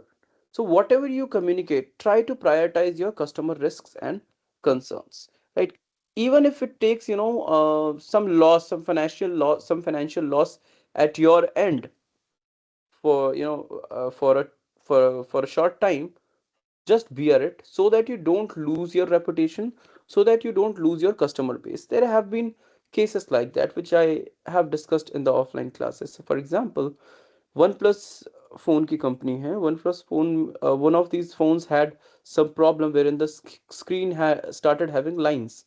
So the company said that you can get that particular phone to our official outlets, and you can buy the next version phone. I mean, if it is OnePlus 11, you can buy OnePlus 12, and we'll give you a heavy discount on it. We'll also be providing you certain this some accessories. Now, definitely it would lead to some short time loss to the one plus company, but then when we look at the longer goal, so what is happening, the customers are satisfied, they are happy about the fact that they will be able to upgrade to the next phone by just paying by just paying some money and by giving heavy discounts, and they would also have some accessories from this company's side. So always prioritize your customers risks and concerns.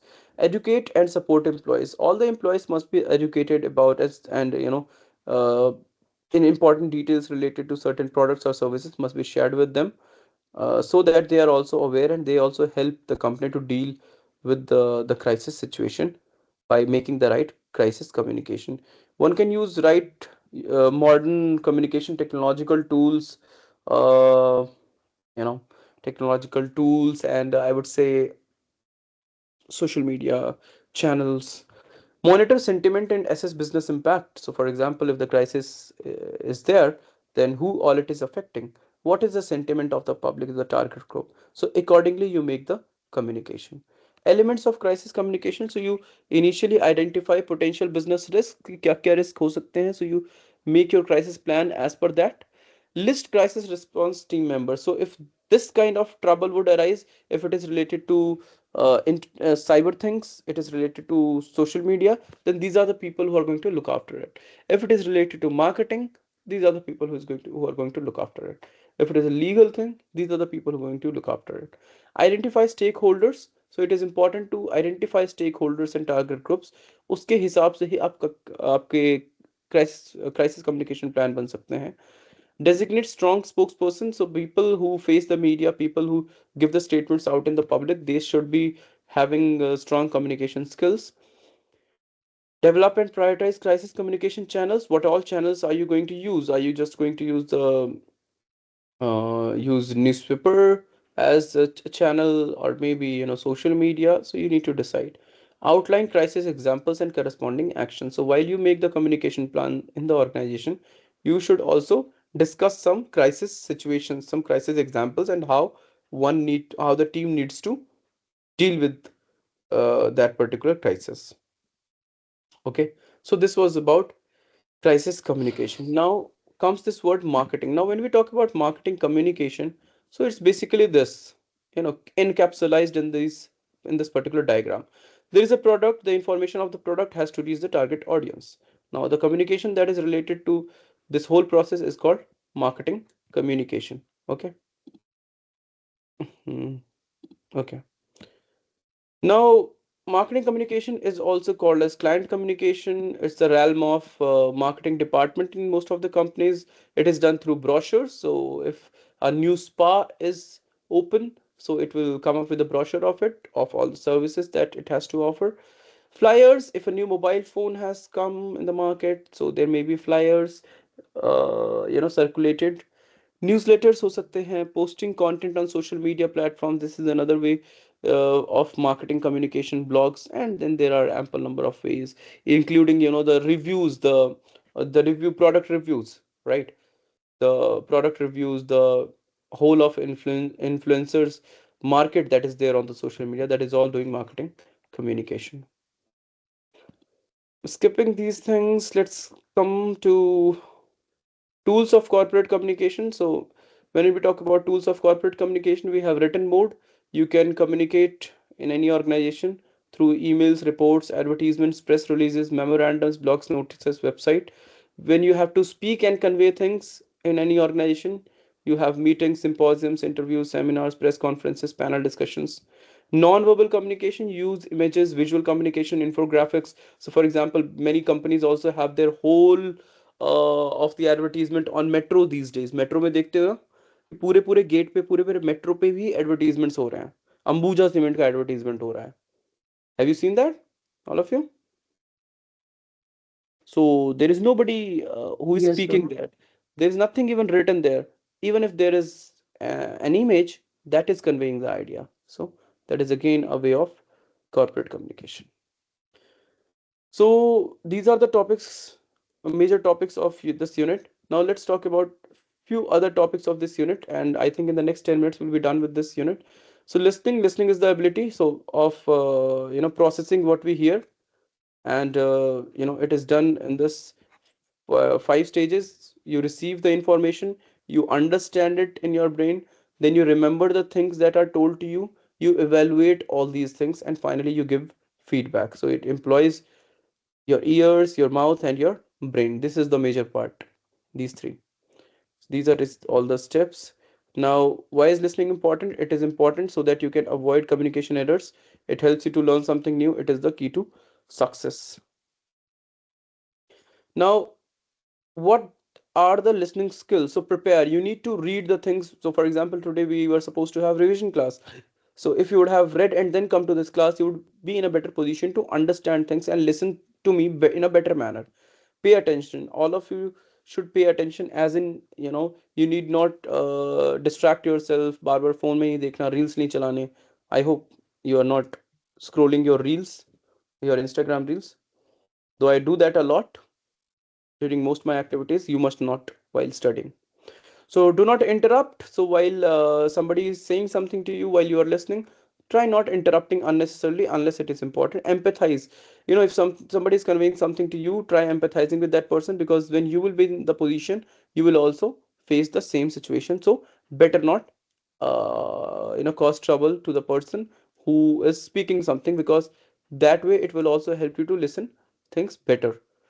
Now, asking question is important. If you are not able to listen to something, if you have missed out on something, try asking it, sir, what did you just say? That is okay. The other person would convey it. Refrain from premature evaluation. Do not judge the other person and listen to that person through that filter, because you might not be able to listen with a positive intention, and that will affect the communication goal. Feedback is important. If you have understood something, if you have not understood something, if you have something to add on, it is important to give a feedback as well. There are these types of listening, my Sir, friends. Yes. active. Please, Sir, could can you you give please an explain example? again? Like, Empathize. What is empathy? Empathy is the basic idea of keeping yourself in the other person's shoes, right? If I am saying something to you, you are supposed to listen. If you keep on interrupting in between unnecessarily, what would happen? You will not be able to understand things in a better manner. Now, if you are in my position, imagine yourself in my position. You might Okay. also get irritated after some time. You might not be able to deliver things well. Then I won't be able to understand. So that's empathy. कि आपको इस तरह से सुनना चाहिए. Listening skill में empathy का एक और part क्या है? if somebody has come up with a complaint, somebody is blaming you, so listen empathetically as well. Try to understand their position too, right? That is empathy. What about refrain? Refrain is basic repetition. Okay. Hmm. We do not have to repeat again and again. It is. I don't get your point. Please elaborate it. Could you please explain again refrain point? That will help us. Which point? Refrain. But your refrain is when you repeat something, right? So what exactly are you trying to ask?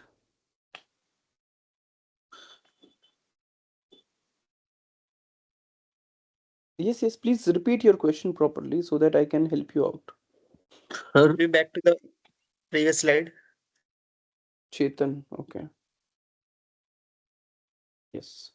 अच्छा, Refrain refrain from from premature. अरे बाबा, premature evaluation. ये refrain. Yeah, see, you should not refrain here means you should not do it. Avoid it. You should avoid premature evaluation. For example, if you see a particular person and you feel like इसे क्या ही आता होगा, and आप इस चीज को ध्यान में रख के फिर उसका लेक्चर सुनते हैं या उस मीटिंग में उसकी सुनते हैं, तो क्या है, आपके दिमाग में ऑलरेडी वो फिल्टर आ गया है, प्रीमेच्योर इवैल्यूएशन आ गया कि इसको क्या ही आता होगा, ये क्या ही कंट्रीब्यूट करेगा. So when you will listen to that person, so even if that person has something very good to offer you, you might not be able to understand that person well or listen to that person well. So refrain, avoid premature evaluation. अभी समझ में आया क्या? Yes, sir. Got it. Thank you so much. Okay, ji. Guys, here are these 5 types of listening skills, 5 types of listening. Active listening, this is the ideal form of listening where you listen to things properly, you are actively participating in the things, you give a proper feedback. Pseudo listening is basically false listening. You just pretend that you are listening, but you don't actually listen. Selective listening, you select what you want to listen and avoid everything else. Insulated Sir, listening, yes, ma'am. Who is it? sir, could you repeat pseudo listening? Pseudo, the word pseudo means false. When you just pretend that you are listening, but you don't actually listen. Class में आप बैठे हो, आप pretend कर रहे हो, आप सुन रहे हो, but आप सुन नहीं रहे हो, समझ नहीं रहे हो. So that is pseudo listening. Selective listening, ठीक है, pseudo So, listening clear? sir, so what the difference between the listening and hearing? Listening is a mental activity. Listening is a mental activity. You process the things that you hear. Okay, You sir. may hear a lot of noises. एक बात बता बहन. You go to the market. क्या नाम है तुम्हारा? Anamika. Smita. क्या नाम है? अरे सुष्मिता. अंशुल इधर आ. Yes, sir. Sushmita, you go to the market with इधर आ your इधर mother. आ इधर आ. You go to market with your mother and तुम थोड़ी आगे निकल जाती हो, ठीक है. आसपास से किसी और की माँ ने आवाज लगाया, बेटा इधर आ. दूसरे की माँ आवाज लगा रही है, सुन क्यों नहीं रही. तुम्हारी मम्मी आवाज लगा रही है, बेटा पीछे. तुम तीनों में से किसको सुनोगी और किसको समझोगी, किस पे एक्ट करोगी. आवाज तो तीनों के आएंगे, ठीक है. That is Yes, sir. Hearing. But act किस पे करोगी? when you feel that your mother is speaking, Yes, sir. because you process that in your head that it is my mother, let's go to her. So you may hear a lot of sounds, so you that is hearing, but when you process on a particular sound that you hear, that is listening. Yes, Anamika, do you want to say something? Yes, sir. Yes, sir. I wanted to say something on pseudo listening. Like you said that in pseudo listening, somebody is pretending to hear you, but he or she is not hear you in reality, ignoring you. Now, what is the and is there any such term where somebody is listening to somebody is pretending that he or she is not listening to us, but in reality, he or she is listening. Putting in another words, he or she is उसे कहते हैं pretending. उसे कहते हैं नखरे. Anamika, that is called nakhre. Yeah, Anamika, there is no such term for that. I mean, in psychology, there might be something relatable to it. There may be some psychological term. I am not aware of it. But technically, when we talk about communication और उसमें listening skills की बात करते हैं, तो इस चीज पे particularly as such कोई term मुझे ध्यान नहीं आ रहा है. I'm sorry. इससे शायद मैं आंसर ना कर पाऊँ in terms of listening skills per se technically. But I am sure psychologically कुछ ना कुछ होगा. Yeah. Sir, I asked this question to you क्योंकि ना मैंने वैसे लोगों को बहुत डे टू डे लाइफ में वो देखा है कि उनका कान तो खुला रहता है, but just to I don't know, either to insult someone, he or she pretends कि he or she is ignoring us, not listening to us, लेकिन reality में वो सुनते हैं. That's a इसलिए behavioral trait, na? That's a behavioral trait. Don't confuse it with listening, types of listening. That's a behavioral trait. Okay. fine, sir. Okay. Sir, and एक बार listening and hearing, if you can explain the difference once again, मुझे Here, ठीक से on your screen, बहन. On your screen. अच्छा, screen ही चला गया.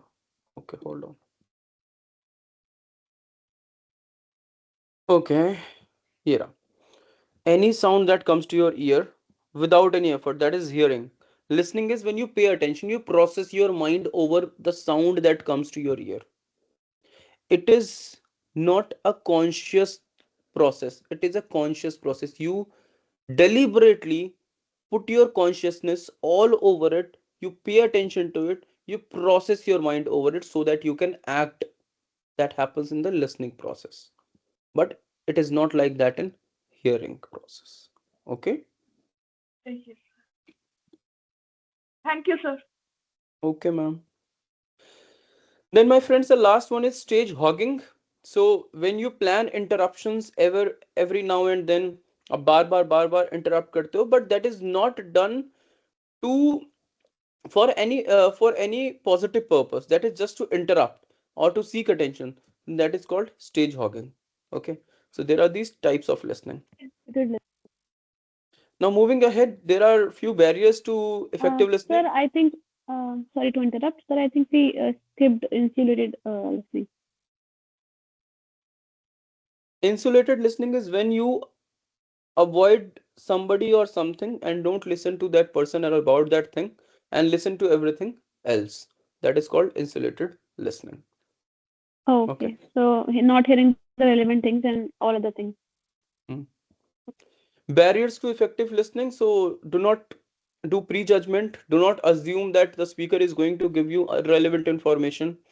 If you come late in the class or in the meeting, you will definitely not be able to understand everything. Hence, it will not be an effective listening. Lack of concentration is another barrier, right? Speaker or listener, when he or she gets distracted, अगर मैं बोल रहा हूँ, मैं बार बार phone में ऐसे देखते देखते बोलूँ, मुझे बार बार फोन आए, या आप रील स्क्रॉल कर रहे हो, या मैं रील स्क्रॉल कर रहा हूँ, इंस्टाग्राम चला रहा हूँ और पढ़ा रहा हूँ, definitely that will also affect effective listening. How to listen effectively then? Stop talking, be silent. So don't talk amongst yourselves when you are in a meeting or in front of somebody. Be silent and listen. Show interest दिखना चाहिए, and that will come if you have done some pre reading, या आप उसको समझना चाह रहे हो, आपको पता है कि वो गोल important है आपके लिए. Empathize. I just discussed asking questions. I discussed maintaining eye contact. Even as a receiver, even as a listener, you should maintain the eye contact with the speaker. Take notes. Taking down notes is important because after a 2-hour lecture, if I ask you about something that I discussed In the first 10 minutes, you should be able to remember it. And if you think there is something that you might just forget, try taking notes. That helps. Listening creatively, so you should not just think on the things that I convey to you. कुछ और examples आपके mind में आ रहे हों, कुछ और relative चीजें आ रही हों, that means you are listening creatively. Put your entirety. Do not be distracted. Send feedback. If there is something that you want to convey, something that you want to ask, tell. Avoid or eliminate distraction. Keep away all the things that distract you. Try to gather information about the topic. So ये जो prepare वाला part जो मैंने पहले बताया था कि अगर आपको पता है मीटिंग किस बारे में है, so उसके लिए कुछ आप पहले से तैयारी करके आइए. You will be a better listener than everybody else. Verbal, non-verbal skills I have already discussed. I'm skipping that. Presentation skills, it is important. So how you present yourself in front of somebody through oral or through written manner. So whenever you make an effective presentation, try to be brief. Use the language as per the audience. If I start speaking in French, most of you won't understand it, right? So I should better use English language because that is as per the context, and I use Hindi, very meager Hindi in between, so that you are able to understand certain things which you are not able to. Information in logical fashion, everything that you convey must be coherent and must be conveyed in a logical fashion. ऐसा नहीं है पहले बहुत ज़्यादा heavy चीज़ बता दी, उसका जो background वाली चीज़ है वो बाद में बताया. First tell the background, then come to the exact thing. Some humor won't harm even if you are cracking jokes in between. If you're telling some humorous thing, it is okay, but do not overdo it, and it should be related, it should be coherent to the context of the communication. How you deliver it, that is also important. You should know the number of people who are there, because according to that you are going to communicate. Age gap, age group क्या है, because एक particular age group के साथ अगर मैं technology पे discussion करता हूँ, एआई टूल्स पे डिस्कशन करता हूँ, तो let's say school going students के साथ मेरी डिस्कशन एआई टूल्स पे अलग होगी, कॉलेज स्टूडेंट्स के साथ अलग होगी, जो कॉर्पोरेट वर्ल्ड में जो लोग काम करते हैं उनके साथ अलग होगा. एजुकेशन क्या है, टारगेट ग्रुप कैसा है, नेचर ऑफ रिलेशनशिप स्पीकर और लिसनर का कैसा है, that is also important and should be taken care of when to make effective presentation. Why are you know doing that presentation? Always remember that will help you to stick to the topic. Where is it happening, that will help you to set up the logistics. क्या आपको mic की जरूरत है, क्या आपको projector चाहिए, when is it happening, so that you wish the people accordingly. ठीक है. टाइम स्लॉट जानना इंपॉर्टेंट है, टाइम जानना इंपॉर्टेंट है. What time of the day is it, what slot have you been given, कितना टाइम आपको बोलने के लिए मिला है, so that you utilize the time accordingly. Okay. And then what detail, audience details आपको क्या कन्वे करना है एग्जैक्टली आपको पता होना चाहिए. Audience interest, what interest the audience, so better use better convey those things as per the interest of the audience as well. Audience relatability, it is important to also understand or to also convey the things with which the audience relates. Visual content हो तो और better है. So for example, you have a visual content in front of you. Keep notes if you think you may miss out on some things, so you can always keep notes. Eye contact is important. If you are presenting something, there should be good eye contact with the people. Dressing for the occasion is important. You need to dress up properly as per the occasion. Your voice should be clear. Your voice should be in that much volume that it should be audible to everybody. You should have a good posture. Gesture should be correct. So these are the things that make your presentation effective. Now, the last topic of this particular unit, and I'm taking most of the time in this particular unit because most of the questions come from this unit. So for the last topic, hold on.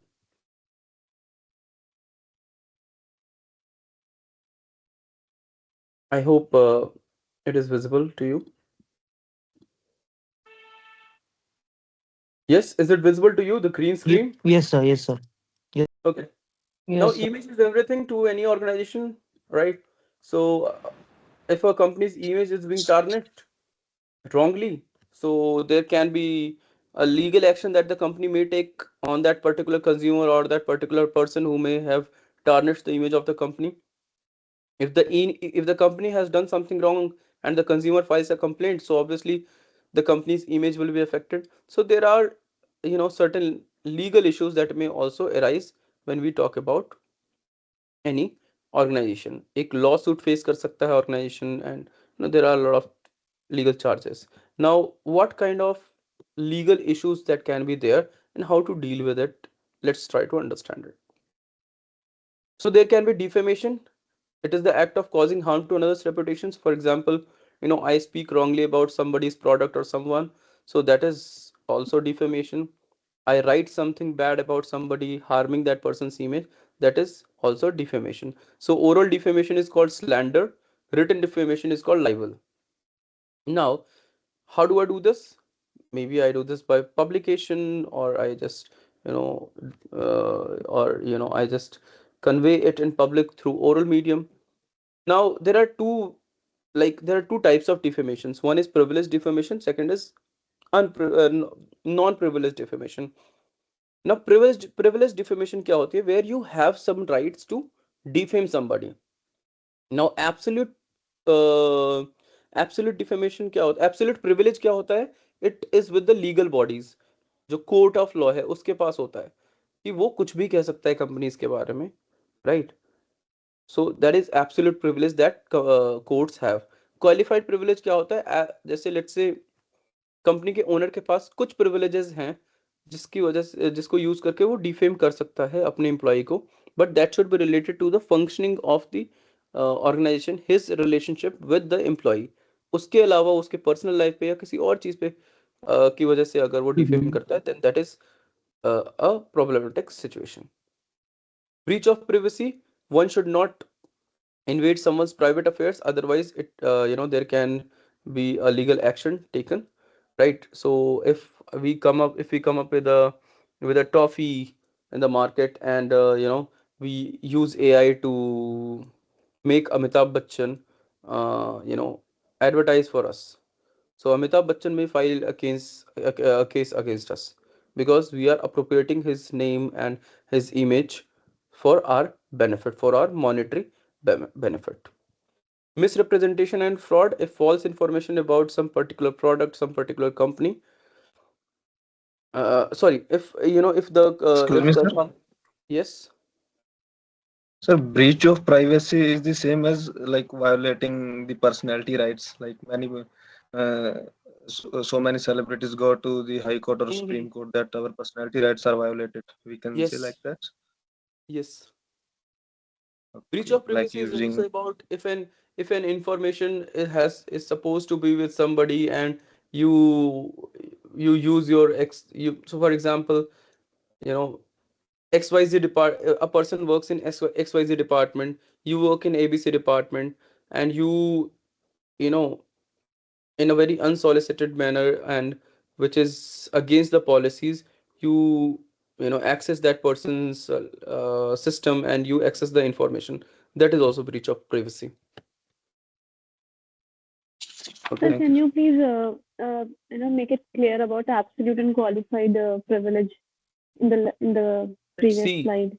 See, absolute privilege is when you have all the rights to defame somebody. Court of law में court जो है, जज जो है, वो कुछ भी कह सकता है. You have nothing against that person. और दूसरा क्या था, लिमिटेड जो है आपके पास क्या कहते हैं, लिमिटेड राइट्स हैं. फॉर एग्जांपल, कंपनी का जो हेड है, कंपनी का जो सीईओ है, उसके पास एब्सोल्यूट राइट्स नहीं है. उसके पास क्वालिफाइड है वो कुछ ही चीज़ों के लिए जिसके लिए आपको डिफेम कर सकता है. If you have not been working properly, he can claim anything on that. He can tarnish your image on the basis of that. But if he crosses the limit, if he starts defaming you based on something else apart from what he is qualified to, then that is qualified privilege. That does not fall under qualified privilege. तो कुछ ही चीजें हैं जिसपे वो defame कर सकता है. Okay. When someone has total privilege of like defaming, your voice is not clear. Is it better now? Slightly, go ahead. Yeah, so I'm saying that absolute privilege will be something which when someone can basically have basically the full power to tarnish or defame your image, and that will be accepted by the public in general as well, and there are no measures to change it. And then qualified is something like the other person has the privilege to change or to defame you, but then you'll have some measures against it too. Is Yeah. it regarding that or something related to it? Yeah, what you are saying is totally right. Okay. So copyright violation. So for example, if you have written a book and somebody else copies, the things from that book and publish that as his or her own. So that is plagiarism. That is a copyright violation. You can file charges against that person. Similarly, what happens in many companies, many people, you know, कोई एक नया formula आया कोई एक particular cream बनाने का, उस company का एक एम्प्लॉय दूसरी कंपनी में जाता है और वो क्या करता है, वहाँ लीक कर देता है. So breach of privacy भी आएगा, copyright violation भी आएगा, because on that intellectual property it was the company's, the first company's right, and copyright, and the other company, if they use that, then that is a copyright violation. Employment and promotional communication. So for example, XYZ company, makes a promotional communication and ABC company does it in the same manner. So काफी बार होता है. अभी किस company के साथ, दो तीन ऐसी कंपनीज के केस रहे हैं जिसमें जो उनका वो है ना, क्या कहते हैं, लोगो लोगो ऐसा है, लोगो का यूज किया गया है. मतलब XYZ कंपनी के लोगों को दूसरी कंपनी ने क्या क्या सिमिलर लोगो जो है यूज कर लिया. सो पहली कंपनी ने दूसरी कंपनी पे लॉ सूट फाइल कर दिया ऑफ कॉपीराइट वायलेशन. मैं I will give you an example, मुझे याद नहीं आ रहा, just give me a second. Copyright कौन सी कंपनी का Sir, भी लेटेस्ट आता है? जैसे there was an example of Burger King and Burger Singh. They Singh. fought over the similar yes. names. Yes. Yes. हाँ, इसका Recently, लेकोस्ट No, का sir. आया There was था. that case. The brand. Sorry. No, sir. Actually, burgers. Sir, there was already a brand which was existed before Burger King in India itself. So in Pune itself. So okay. Yes, that's that why he guy won filed that a case. title. He won. ऐसे बहुत cases आते हैं यार, song से related ऐसा case आता है, when you use the use the music of a particular song from, let's say, from any other language, and then you produce your own song based on that music. Then again, that the company who has produced that particular music, or the individual who has produced that music, might just file a case against the other company or the other person. So such is the case of copyright violation against which, uh, yes. Sir, this is Anamika. Is there any difference between plagiarism and copyright? ऐसा है बहन, plagiarism is a type of copyright violation. Plagiarism is a type of copyright violation. Copyright violation is an umbrella term. Okay. Sir तो फिर copyright violation, ये जो umbrella term है, इसमें और क्या क्या आएगा अदर देन प्लेजरिज्म? प्लेजरिज्म के अलावा आप जो है किसी का पेटेंट कॉपी कर सकते हैं.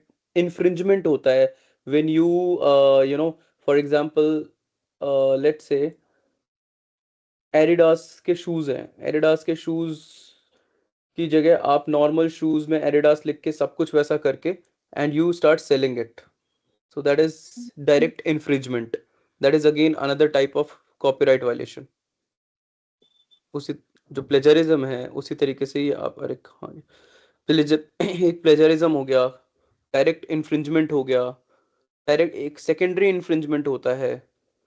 So there are different types of it. I mean, I cannot discuss everything in details. The reason is we have paucity of time. हमने फर्स्ट चैप्टर पे ही बहुत ज़्यादा टाइम निकाल दिया है.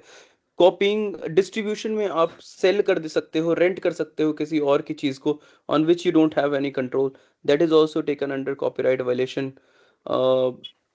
कोई स्कल्पचर है या कोई पेंटिंग है किसी XYZ बंदे ने बनाई है और आप वैसी सिमिलर पेंटिंग बना के बेच रहे हैं उसके नाम पे, that is also a copyright violation. That is called public display. Public performance है, if a particular drama has been performed in a particular way and आप उसी ड्रामा को एग्जैक्ट चीज़ों के साथ आप अपना बना के कर रहे हैं, that these are direct infringements. Okay. Thank you sir. Can we move ahead quickly so that we can end this unit? Disclaimer are all the things that any company puts up so that it may avoid legal issues. So for example, most of the companies with the of skin who produce skincare products or medicine, they have things written on it. For example, I have this all out with me. इसके बाहर भी कुछ कुछ ऐसा लिखा होगा कि uh, it it should be kept away from children, लिखा हुआ है ना ऐसा कुछ. So these are disclaimers. These are used in sales communication. So for example, mutual fund investment are subject to market risk. All these are disclaimers. Okay, so that in any case if something bad happens, so the company may say that we had already given this disclaimer. But if the company does not give a disclaimer, then what happens? So for example, fair and lovely का नाम glow and lovely change हुआ, या कुछ ऐसे cases थे जिसमें this guy who had bought this the particular deodorant. He said कि मेरे चारों तरफ तो लड़कियां आ ही नहीं रही, what should I do? आपने तो एडवर्टीजमेंट में ये दिखाया था, पर डिस्क्लेमर नहीं लिखा था ना उन्होंने नीचे. So that person filed a case against that company. So disclaimer is important to avoid legal issues. So these are few examples of disclaimer. The views and opinions in this video and comments on this channel do not necessarily reflect or represent views and opinions by this channel's broadcaster. If you have a complaint about something or find your content is being used incorrectly, please contact the broadcaster. So such are the disclaimers. Disclosures: the documents or the information that a company must disclose or must not disclose.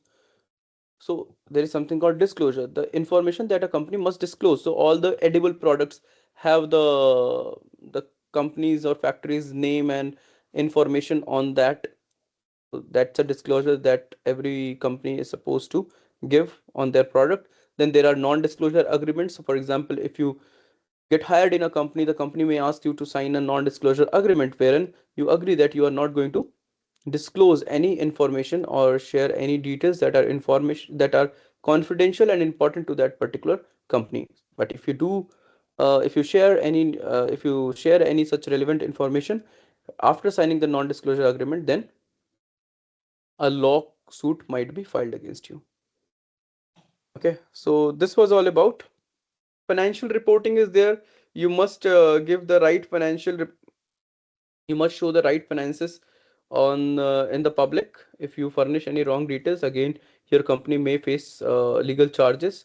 Then intellectual property rights are important. आपका patent है, copyright है, trademark, trade secrets हैं. You need to take care of that. And if anybody copies it, anybody does something wrong towards it, then you may file a legal case against them. So this was all about unit 1, everyone. So we'll take a break, and after the break what I'm going to do is that I'm going to first of all discuss uh, take 10 minutes to discuss 10 to 12 minutes to discuss the question paper with you. And after that we'll be starting with the second unit, and thereafter third, fourth, जितना भी अभी max to max मैं करवा सकता हूँ.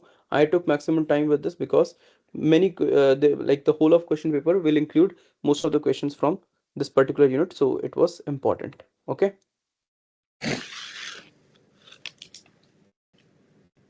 I hope unit 1 is clear to Sir, I everybody. have a question. Sir, Yes. just a quick question.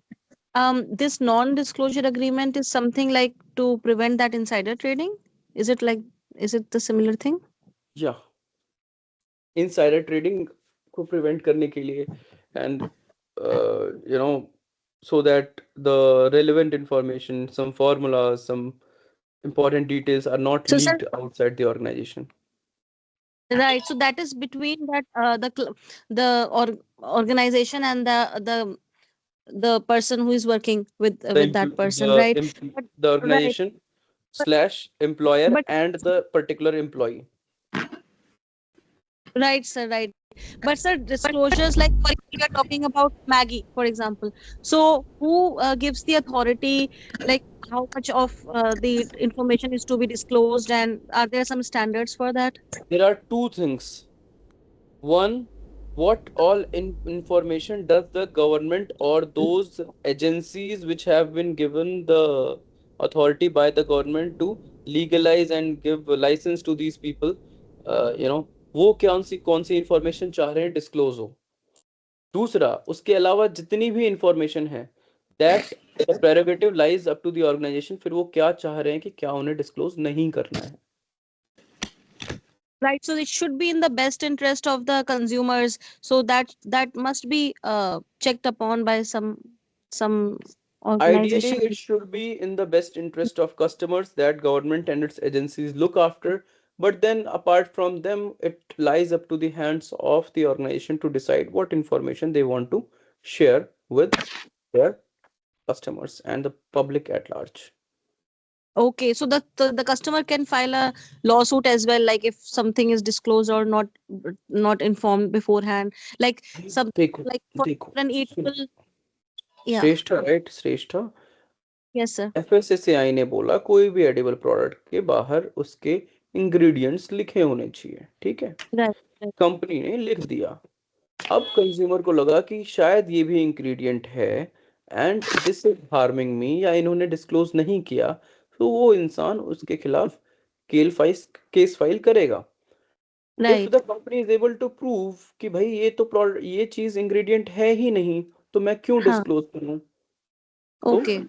वो nullified हो गया। दूसरा, गवर्नमेंट ने बोला कि इस पर्टिकुलर शुगर टाइप को आपको करना ही करना है मेंशन, इस पर्टिकुलर शुगर टाइप को आप अवॉइड कर सकते हो मेंशन करना।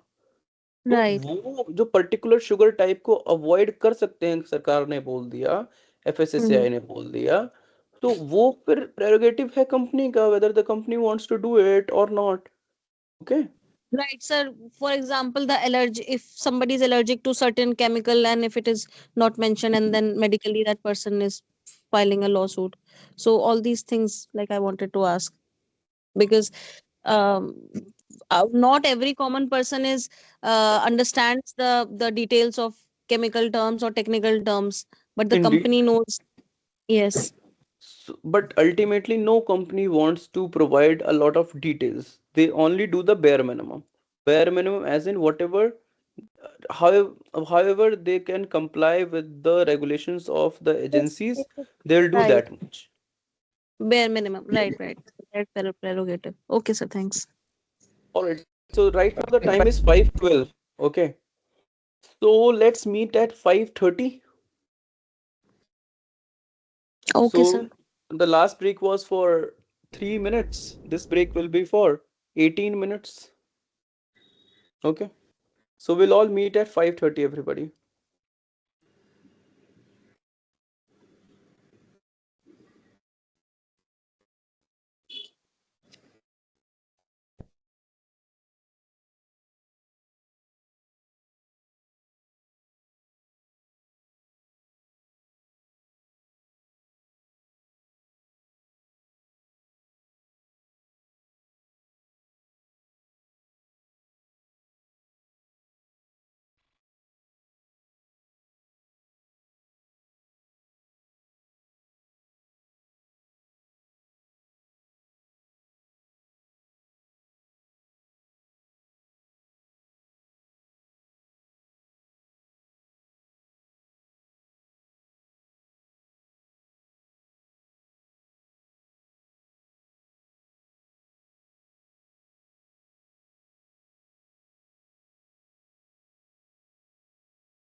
Okay, everyone, I guess we can resume.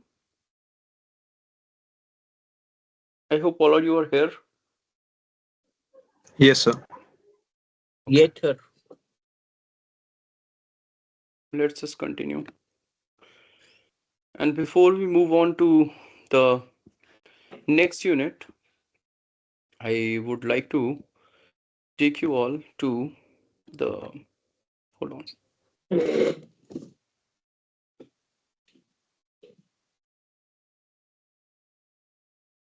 To the discussion on question papers.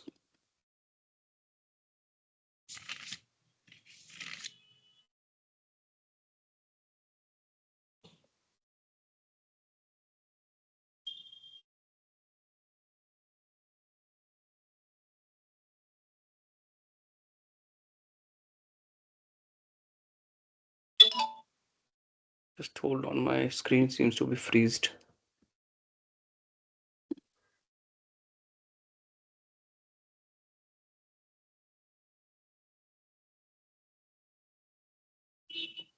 Give me a minute. Give me a minute.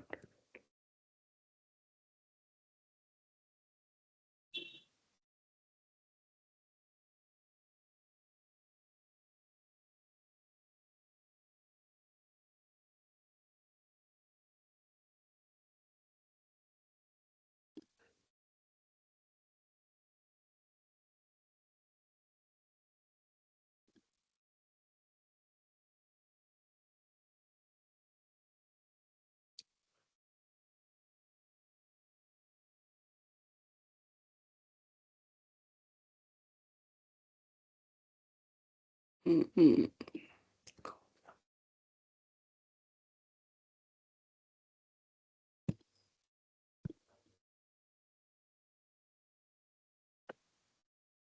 Here, guys, give me 2-3 minutes.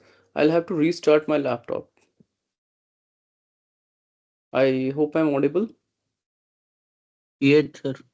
Just give me 2-3 minutes. I need to restart my laptop. Okay, I'm sir. leaving the meeting. Okay.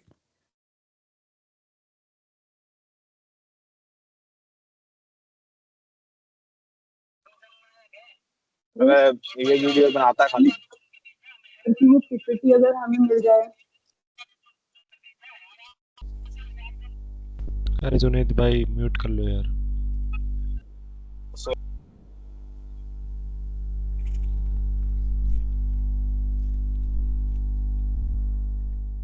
Rajesh, can you hear me? Yes, I can. Can you please check this क्यों PPT अगर हमें provide करते हैं please request यार actually बोला तो है but वो प्रीवियस उसके लिए मना कर रहे हैं पीपीटी के लिए. रिवीजन क्लास तक हो चुकी है अब.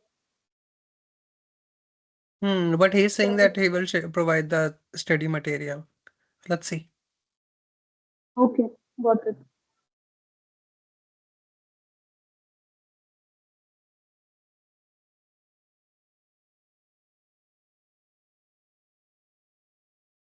वो जो रिटर्न नोट्स प्रवेश पहले लिंक भेजा था ना हमने कह रहे कि देंगे स्टडी नोट्स. हाँ. जो मैंने पहले लिंक भेजा था ना एक वन ड्राइव पे जो पीडीएफ सारी हैं इतनी सारी कम्युनिकेशन की वही सारी वीडियोस जो सर देंगे. कोई नहीं ठीक है.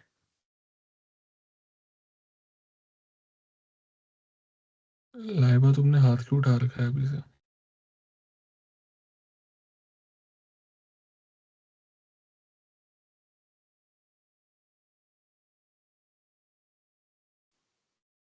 आज अभी किस पीपीटी उसके बारे में बात कर रहे थे ये सेम उसका क्या वो हम कोड लैंग्वेज में बात कर रहे थे. अरे बता दे यार वो हर किसी को नहीं बताते. क्यों पार्थ? कुछ ज्यादा ही सीक्रेट सीक्रेट प्ले कर रहे हो. राज चलो की गाइस बात वी आर है. भी. राज की बात है. अरे ऊपर एक लिंक भेजा था अंजलि उसके अंदर वो स्टडी नोट्स वगैरह हैं सारे.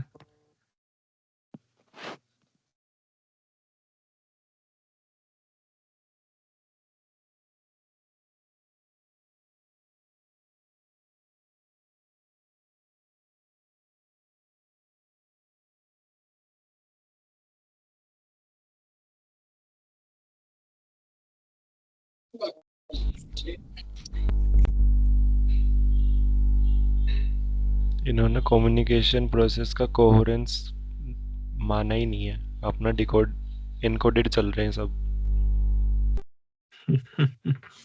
सही बात है भाई।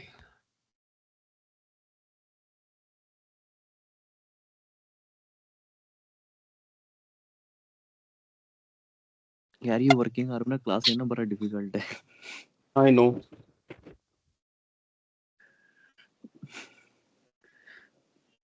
अरे सर आप तो अचानक से धप्पा बोल दिया। नहीं, I know it is difficult, I do understand that, but क्या करोगे बताओ।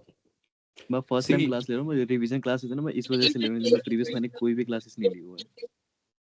सी द पॉइंट इज क्योंकि आपके मतलब कंटेंट जो है ना वो सिमिलर है, जैसे बीबीए का मैंने जो पढ़ा हुआ है सिमिलर है आपको एकदम 90%। इस चीज में पढ़ा हुआ है आपने? मतलब बीबीए में जो कंटेंट मैंने पढ़ा हुआ है कि सेम वही 90% कंटेंट है। या सो आई मीन यार, ये है ना कि if you have not attended any of the classes, so these revision classes are going to help you to at least get an idea of the things that are there. तो ये है। But अभी तक जो आपने पढ़ा था 90% similar था। अब आगे काफ़ी चीज़ें होंगी, कुछ कुछ चीज़ें जो शायद थोड़ी सी डिफरेंट हो बीबीए के हाँ कंपैरिजन मतलब में। ये कंटेंट मैंने देखा मतलब कि 90% तो सेम है, जब मान के चले कि जो हम सब्जेक्ट चूज कर रहे हैं उसमें थोड़ा सा वाइड है coverage.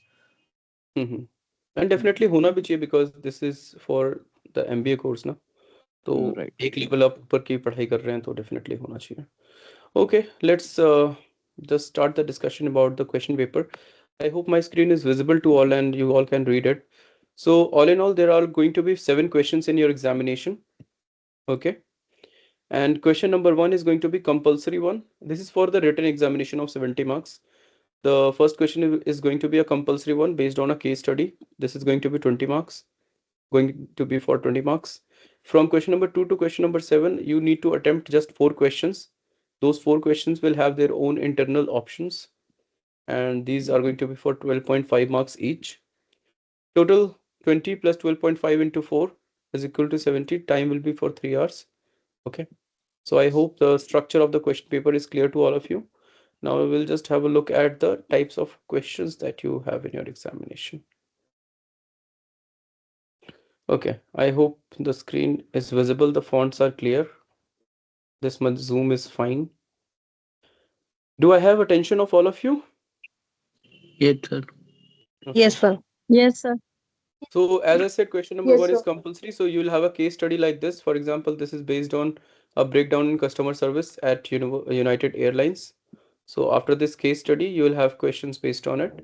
So for example, this is a very direct question: what is crisis communication? And then on the basis of case study, you have to critically analyze the case study and discuss the issues that the company faced and the relevance of effective business communication skills in this case. Now most of the students just write the summary, or just jot down what is there in the case study. That case study is just there for reference, to understand the case study and answer based on that, not write exactly what is there in the case study. So please take care of that. Then you will have second question, like this one: key lessons of business communication that you learn from the above case study. This question is important, 10 mark question, wherein you have to write a new case study. You can take hints from the above case study, but what usually most students do is that they just copy down the same case study. Adidas है तो Adibas बना देते हैं, Nike है तो Nike बना देते हैं, rest of the case study word to word वो same लिख देते हैं. Please don't do that. You need to write a new case study. You can just take hint of what are the things that are discussed there, how they are discussed. So उन वो सारी चीजें आपको hint लेनी है वहां से. Second question here is on short notes. यहाँ पे 3 attempt करने. In your exam you will have 2, right? So you have to write short notes on any 2 of these. Then third question, here it is based on cross cultural communication, unit 4. You have a case study, 2 questions based on it. Okay. Direct question: what is cross cultural communication? Then critically examine the case study and answer this question. Then the second question is again based on it, 12.5 marks. Third question based on unit 5, career management. Direct question: what is career management? Try different steps of career planning. What are group discussions? What is the purpose of group discussion before an interview process? Why are some key strategies? What are some key strategies to do and effective group discussion. 12.5 marks. This is another question on memo report. This is another question on 7 C's of communication. Another one on unit 3, mentoring and team communication. So in this particular paper, you don't have much of internal options, but in your examination, you have more internal options as well. For example, in question 5, you may have answered this or this. In question 6, you may have answered this or this as well. तो आप उसमें से भी choose कर सकते हैं. So you will have ample number of options to choose from. The syllabus is easy. The question paper is quite sorted. And I hope with a very brief look at the question paper, you are able to understand the types of questions that you are going to have and how you'll be given the questions. Was it clear, the question paper? Yes, sir. Yes. Everybody, can you just write yes or no in the chat box? And if you have any Yes, sir. questions, just let me know. Sir, can you please share this question paper in the chat box? Sir, one more thing. Can you confirm the important topic? Okay. See, don't miss crisis communication, 7 C's of communication, presentation skills. Okay. And legal issues in communication. Don't miss types of messages. Report will definitely come, or letter. Don't miss different frameworks of interpersonal communication, negotiation skills. Don't miss CV resume. You'll get a question to write that. Don't miss framework of cultural communication. Itna to definitely, read. Okay. Okay. Sir, Yeah. am I audible? Yes. Sir, could you please elaborate about case study? What approach should be there for case study? Like, should be What about specific to case study only, like, or we can create our own case study? Like, I have no clarity about the case study, like how to approach it in the examination. when you get a case study in front of you, I would suggest you to first read the questions once so that you understand with what lens, I mean, that would save your time. With what lens the question is being asked. After that, read the case study carefully, try to underline it there and then, what all you have to mention in your answers. And please just like in your answers, don't just copy things from case study. They are just given for you so that you can refer them. One, two, the questions are based on those case studies. You don't need to summarize the case study, or you don't need to pen down the case study ditto from the question paper. Okay, noted, sir. Thank you. Okay, if there are no more questions, we can proceed. The question paper can you share in the chat box? यार अभी class के बीच में share करना थोड़ा सा मैं जो यहाँ पे I hope this is here files में ना I upload I hope this is visible यहाँ पे आई अपलोड ओके हाँ सर यहाँ पे कैन अपलोड क्लास मटेरियल्स या फाइल में I make a separate folder and upload things okay let's move on to the next unit, that is written communication. No, just hold on. There is some problem with my screen. Just give me a minute यार, पिछली बार भी यही problem आया था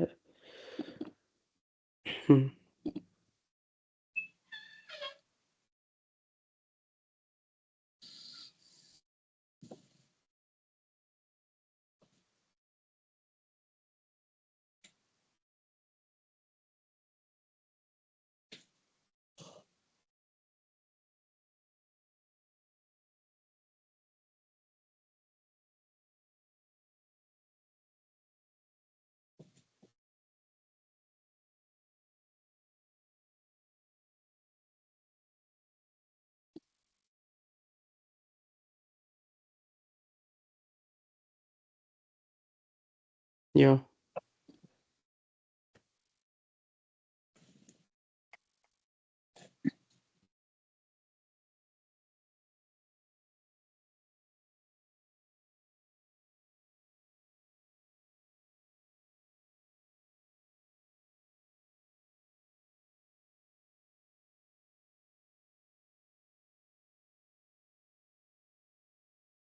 Okay, so this next unit is written communication. So when we talk about organizational communication, we all of us know that more than oral communication, written communication plays a major role, because written communication ensures that there is an authenticity to things. Most of the you know letters that you receive, the things that you have to be conveyed, new policies, your joining letter, everything, all of these things are done in the written form, right? So initially, we must know that it is a form of verbal communication. We need to understand that, in business organization, usually the written communication is formal in nature. WhatsApp groups are fine. People do have WhatsApp groups in the organizations as well. But then most of the communication, written communication, is in a formal mode. It is not informal. Now, the forms in which written communication happens: letters, notices, memorandums, circulars, business proposals. Informal written communication, of course, it happens, but let's say in WhatsApp groups of the organization, if you have to take down notes and hand it over to your friend, such things may happen, but then most oftenly it is formal in nature. Advantages of written communication: it is rigid and easy. It can be furnished as a legal document. When you have to, let's say, present something, for example, if I have to teach you, I could have just taught you without the PPTs, but then it is helping you to also grasp things well, due to the written content that is there in front of you. People cannot distort something that is in written form. So for example, A communicates something to B communicates the same thing to C. So there may be a scope of distortion of the message. The message may be manipulated. But then if A hands over a written document to B cannot do much changes to it, because it is documented, it is written. So there is less scope of distortion. The written communication ensures that it can be used as a reference at any point. You have to present something in the form of chart, tables. So of course, written communication is the only way out. You cannot explain a chart by speaking totally, right? So these are certain advantages of written communication. Certain disadvantages of written communication: it is a time consuming process. I mean, expensive in nature if you have to circulate something, a sheet of paper or something like that. So I mean, it is going to cost you much. So lack of flexibility: once something is written, it is written. Then there are few steps when you have to communicate through written communication. You plan a message, and by planning, I mean, you need to know, you need to have a clarity of mind, clarity of thought. What do you want to convey, right? What all things do you need to mention? Who are you conveying? And of course, the 7 C's of communication that we studied earlier needs to be kept in mind: completeness, clarity, correctness, conciseness, concreteness, coherence, accuracy. So all of these 7 C's must be taken care of. After planning, what happens? Execution is important. So you need to know and understand the audience. Who are you sending it to? The approach with which you need to write should be an audience centric. You approach is more important than I approach, we approach. Okay, writer centric approach क्या होता है? Negative लिया जाता है. So for example, the bank is closed today, it will be open tomorrow. एक ये तरीका हो सकता है सिंपली ब्लंटली लिखने का. दूसरा हो सकता है the services of the bank are closed to today, and we will, and all the services will be given to you from tomorrow onwards. The very moment you mention that same moment the people feel connected. So better have you approach. Don't say things very bluntly. Even if you have to put up a complaint or a blame, try avoiding it.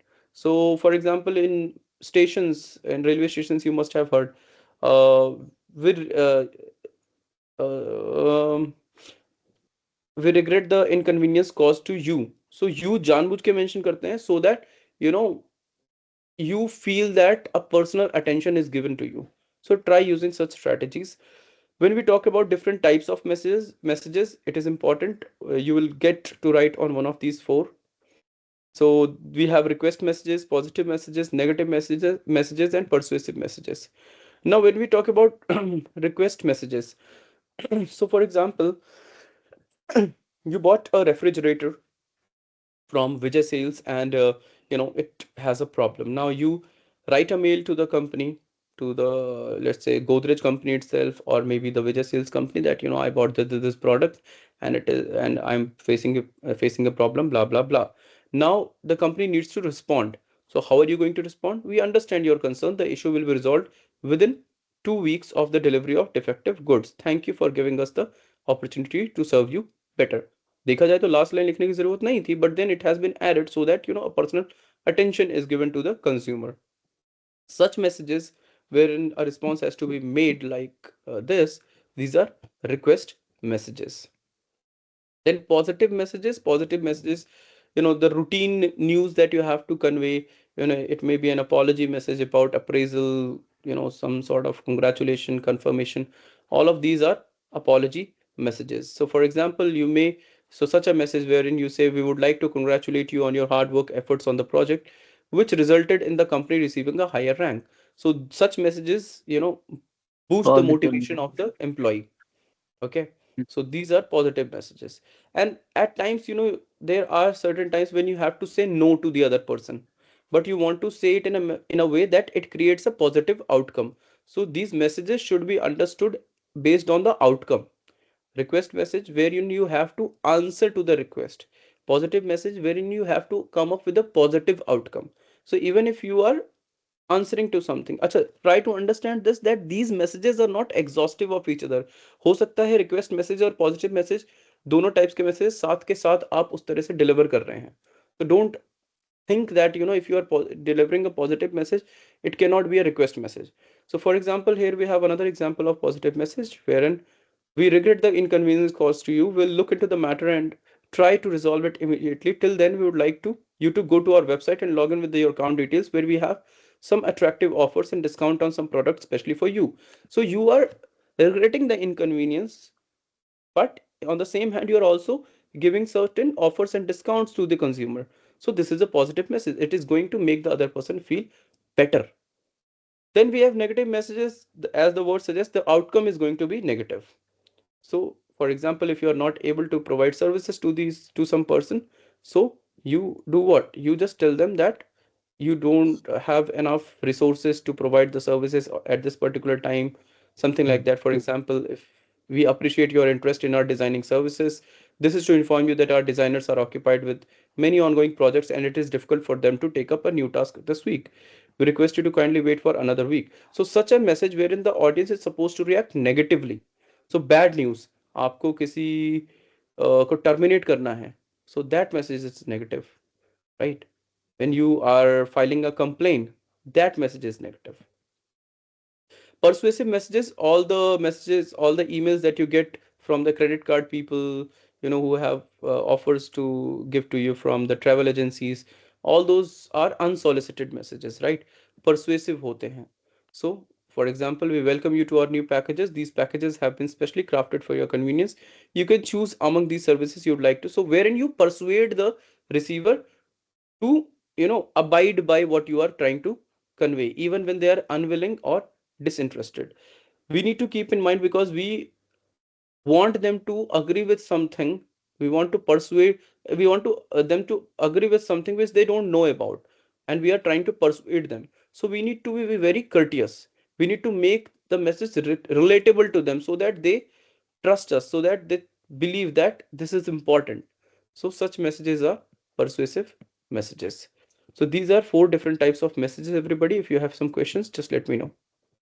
Sir, I have a question. Mm-hmm. Mika here. The Yes. question is like persuasive. The Hindi word is pislana for it. So now, how it see while giving the a positive message, also we are influencing the buyer, and so as a persuasive message. So how are they both different from each other? First thing, positive messages are mostly for a positive outcome.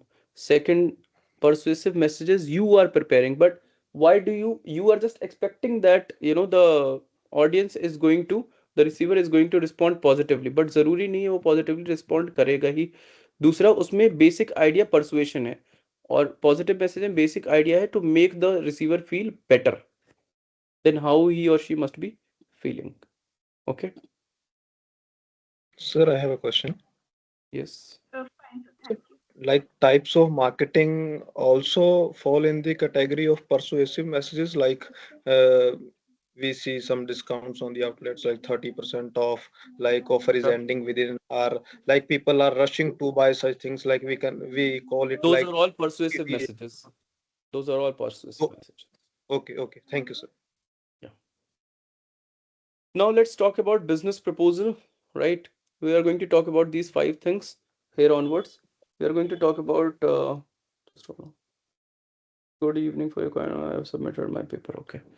Need for a proposal we are going to talk about. We are going to talk about definition, types of business proposal, elements of a good business proposal, criteria, and then lastly in this slide we are going to talk in this PPT we are going to talk about the writing process. Why do we need business proposal? Now, when we talk about, you know, when we have an idea with us, right, of a business, of doing a business, so we must have identified some key issues. Otherwise जो common चीजें हैं उसमें भी हम अलग कुछ तो offer कर रहे होंगे, then we are going forward with the business. Then must be a method through which we are going to do the business. We must be having a plan, sources to that plan, and finally to come out with that project. So all of it form, the business proposal. So business proposal helps us to, one, bring our project to the public, to the potential investors, to the potential client, so that we can move forward. It also helps us to guide our own employees. It also helps us to stick to a written plan, right? That is why, so that we don't digress. Now, definition: a written offer from a seller to a prospective buyer. I want to open a tea stall wherein, I am offering, let's say, kava. Kava is very meagerly available in Delhi, right? Ladakh जाओगे, कश्मीर जाओगे, वहां पे available है, यहाँ पे नहीं है. तो कावा की अलग से मैं एक आउटलेट स्टार्ट करना चाहता हूँ, एक फ्रेंचाइजी स्टार्ट करना चाहता हूँ. Now I need potential buyers or prospective buyers or potential investors. For that, if I come up with a business proposal, that is going to be very positive to me. Now, there are two types of business proposals: solicited and unsolicited. Another type is external and internal. Let's just understand it. When we talk about effective business proposal, so what is a business proposal? You basically aware the other person first, then inform the intricacies about it, then through that awareness that you create, because of the information that you provide, you somehow persuade them, right? So there are these types: solicited, unsolicited, internal, external. Solicited business proposals are solicited, मतलब request किया है. So when an individual or organization completes a project, they will request that interested parties bid for the project, submit a proposal because it was requested. So for example, in my college, we do a competition, let's say a business biz competition, wherein, we ask the students to come up with a business proposal. When something like that is done, when your employer asks you to come up with a business proposal related to the services related to the ongoing services of the company, so this is a solicited business proposal. Somebody has requested or asked you. When nobody asks you or requests you for that, then that is Unsolicited. unsolicited, right? So जब हमें हमारे एक small business है, let's say हमें बड़ी company के साथ business करना है, they have not asked, but we prepare our business proposal and we send a letter to them, we send a mail to them that this is our business proposal, can I get an appointment, can we get an appointment from your company so that to discuss it further, right? So such a thing is called unsolicited business proposal.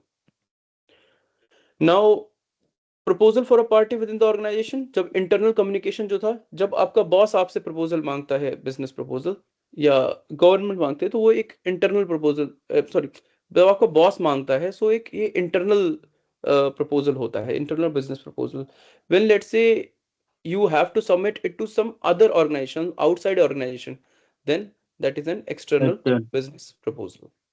Hmm. The elements of a good business proposal: there has to be a solution, there must have been a problem that you must have found, there must have been a scope that you must have found, so you need to come up with solutions, right? So the leading paragraph should be on the needs or the problems of the company, followed with a good presentation.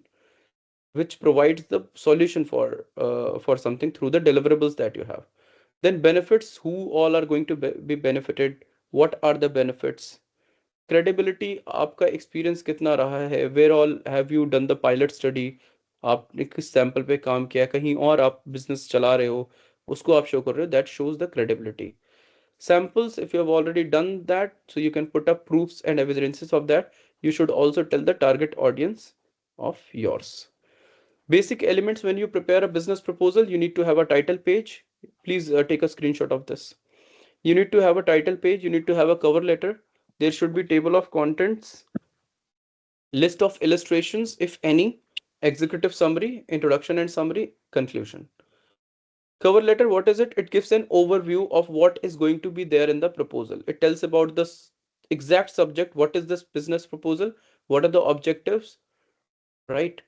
And then table of contents. So this is how your table of contents may look like. It should be accurate. ऐसा नहीं है कि page कि fourth number पे conclusion नहीं है और आपने यहाँ पे टेबल ऑफ कॉन्टेंट्स में फोर्थ नंबर पे लिख रखा है. 4.1 पे मेजर कंसर्न है तो वही होना चाहिए.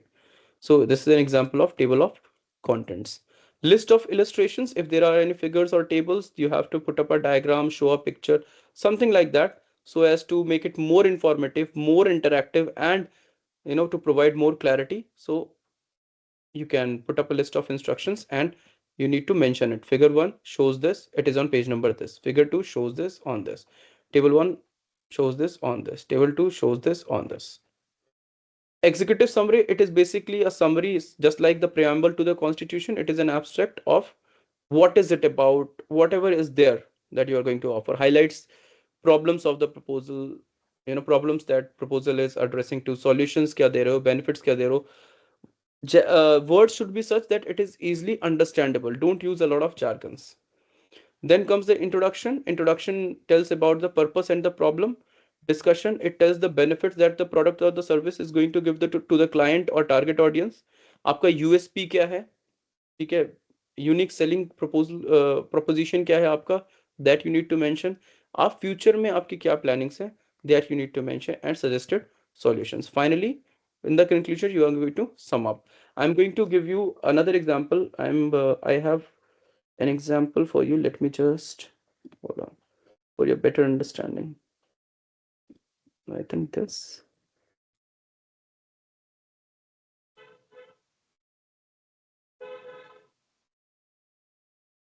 इससे better दूसरा है. I hope my screen is visible to all. It's Yes, sir. Okay. So table of contents, another way of putting it, it may be in the form of an actual table or this. I hope it is clear. Executive summary can be like this. Homelessness is a significant problem throughout the century, but it is especially prevalent here in San Jose. We have so you tell the problem and then you tell whatever is there in the whole of the this whole of your proposal. So till here, this is the executive summary example. Then problem statement. Here is the problem statement. This is just a summary. Here is the complete problem statement, right? Then proposed solution. Here you have given the proposed solution. Qualifications are why people should believe in you. So you have told about it. You have told about the timeline. You tell about pricing. If there are any terms and condition, you put up the terms and condition. If there is an agreement that you require, you put that up as well. Okay. So in such a way, with such heads, you can write the business proposal. I hope it was clear to you. Yes, because we cannot go in very depth of discussing it. Reason being, we have a paucity of time. Otherwise, it takes 2 hours, 3 hours to discuss and then to make the students prepare it. So I think this is all that I can offer you for now. We cannot go in a lot of practice and all as of now in the revision class. Still, if you have any questions, I am open for your queries. Yes, sir. Sir, I have one question. This is Anamika. Just like you said, that it is not possible to discuss these writings in detail. But आपने जो भी slide में दिया है तो उसका fair मिल गया है. Now, sir, if we want to practice it by ourselves, not for the course, but if we want to practice it by ourselves, so please, can you tell us कि हम लोग कहाँ से कर सकते हैं प्रैक्टिस अपने आप से, लाइक कोई भी आप वेबसाइट का नाम भी वो दे सकते हैं. वेबसाइट का नाम I'll think over it and I'll definitely share. I mean, for your real life thing or what? I don't understand. Or for examination point of view? No, sir, for the real life thing. Okay, ठीक है. I'll think over it and I'll share. Yes, sir. I wanted to know that these proposals, case studies, like making a business proposal, these type of questions. Have you seen such type of questions ever in See the basic examinations? element. See sorry. I am saying that have you seen such type, like a case study on making business proposals in detail? Have you seen any such questions in the examinations previously? In what examinations? This business communication related, exam. like yeah, exactly. You may have one. Don't worry. You may have one. Okay. You may be given a question like, you are XYZ, already working in an ABC company, and you are working on this particular product for now. Your boss wants you to prepare a business proposal on a type of that product, doing this. So you can just you are asked to prepare a business proposal of the same. Now that you are aware of the different elements, what you can do is that, considering those elements, you can prepare a business proposal. Just put up the heads, write the content, again put up the head, put up the head, write the content, put up the head, write the content. इतना big deal थोड़ी है. मतलब वही है कि details में it is not very feasible to discuss. Now that we have to discuss more things. Okay. Sir, I have a very simple question, if you allow me to ask. अरे बिल्कुल. So I have my startup, I have prepared proposals. So with that knowledge, if at all, if that question comes up with respect to synopsis of any requirement or with respect to business proposal, can we write in our own language and words to summarize it, or else is there any structure that is very mandatory to follow? Structure, I understand the basic one which No structure as such, but the elements that are shared, those elements must be there.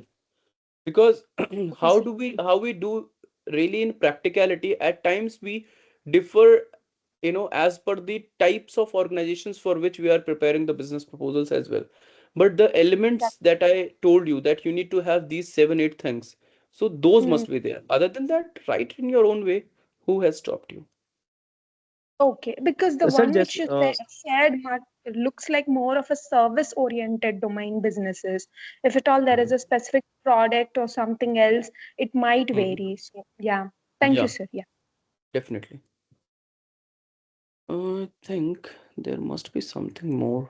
Yes, somebody else was also asking a question.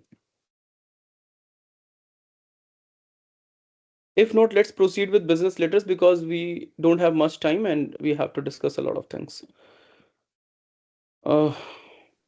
Just hold on.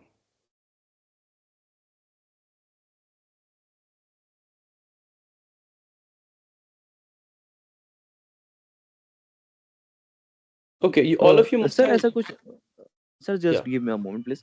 Sir ऐसा कुछ necessary तो नहीं है कि जो मतलब आप मतलब बुक वाइज जो कंटेंट है सेम उसके अकॉर्डिंग चलना है, जैसे हम डे टू डे लाइफ में जैसे यूज करते हैं हम अपनी चीजें, मतलब जस्ट ज्यादातर लोग यहाँ पे वर्किंग हूँ, जैसे मैं भी इन्वेस्टमेंट बैंकिंग में वर्किंग हूँ, तो जैसे हम डे टू डे बेसिस पे जो चीजें एक्टिविटी करते हैं, ठीक है, तो उसके अकॉर्डिंग तो हम अपने अकॉर्डिंग मेंशन कर सकते हैं ना चीजें जैसे.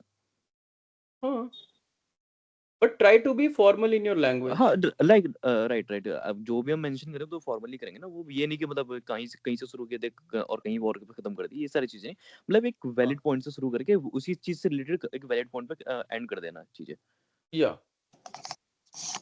you ठीक है, don't बस have ये to confirm. just put things randomly. जो भी elements बताएं, that should be in that order. Yes yes, एक और सीक्वेंस वाइज फॉलो करके, बट वही चीज कंटेंट जैसे हमारी एक अपनी वर्डिंग के थ्रू और जो हमारी डे टू डे एक्टिविटी के थ्रू होता है, जैसे मैं जो भी जिस फील्ड से वर्किंग सभी तो उस चीज से रिलेट कर पाते होंगे, तो उसी Yeah. के अकॉर्डिंग मैनेज करके कर लेना और just okay. We all have written letters all our lives in school days, right? Formal, informal, we know the differences, right? Now here we'll talk about business letter, which is a form of, formal letter, right? And in organizations, it is important because we need to deal with customers, other companies, clients, shareholders, and whatnot. So there are certain parts of business letter. I'm skipping the theoretical part because again, we have paucity of time. So these are 12 major parts of business letter. You need to learn how to go about writing it. The heading or the letterhead, if you are writing the letter on a letterhead. If not, then you will have to write in other way that I'll tell you. जैसे हम formal letter में लिखते थे, we used to start with, the address of the receiver, complete address of the receiver, then date. If it is on the letterhead, you just directly start with the date.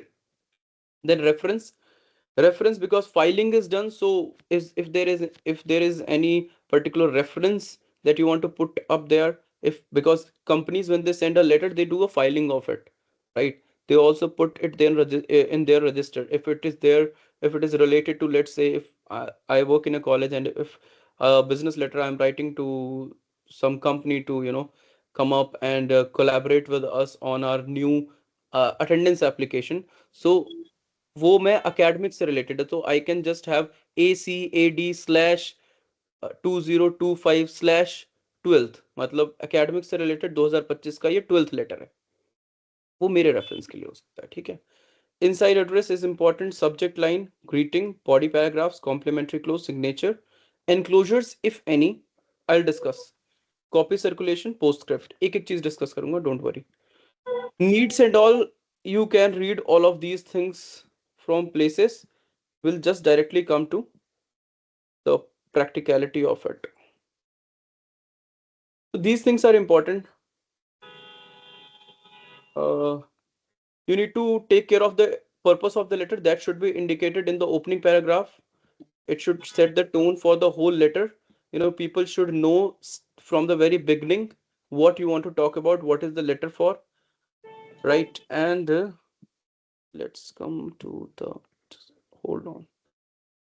I want to show you a sample and then I want to discuss it with the help of that. Just give me a minute.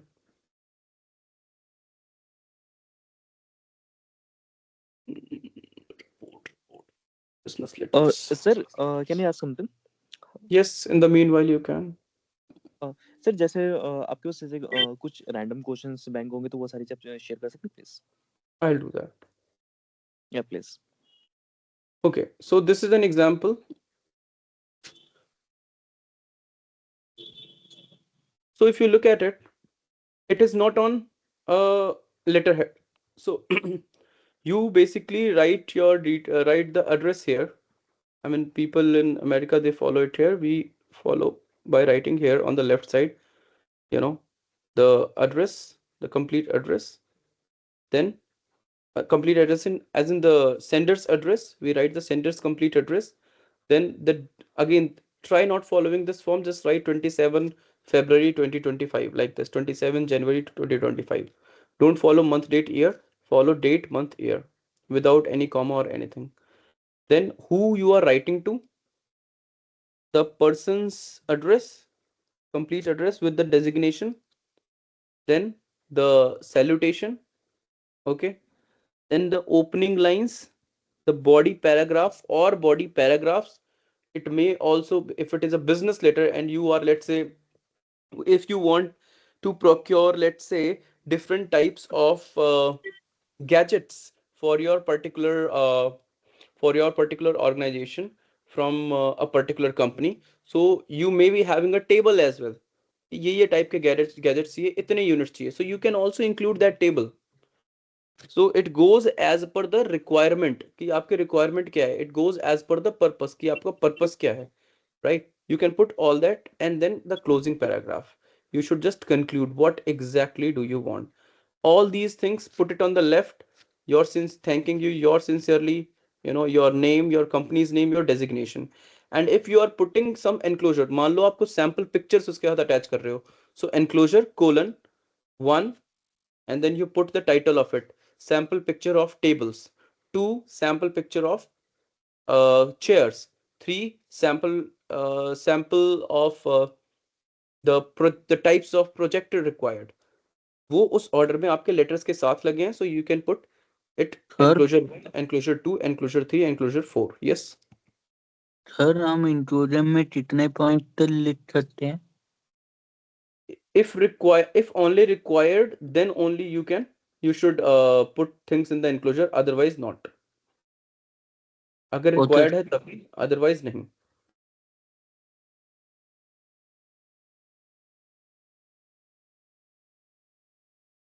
So this is again a sample format. All these things have to be put on the left, and then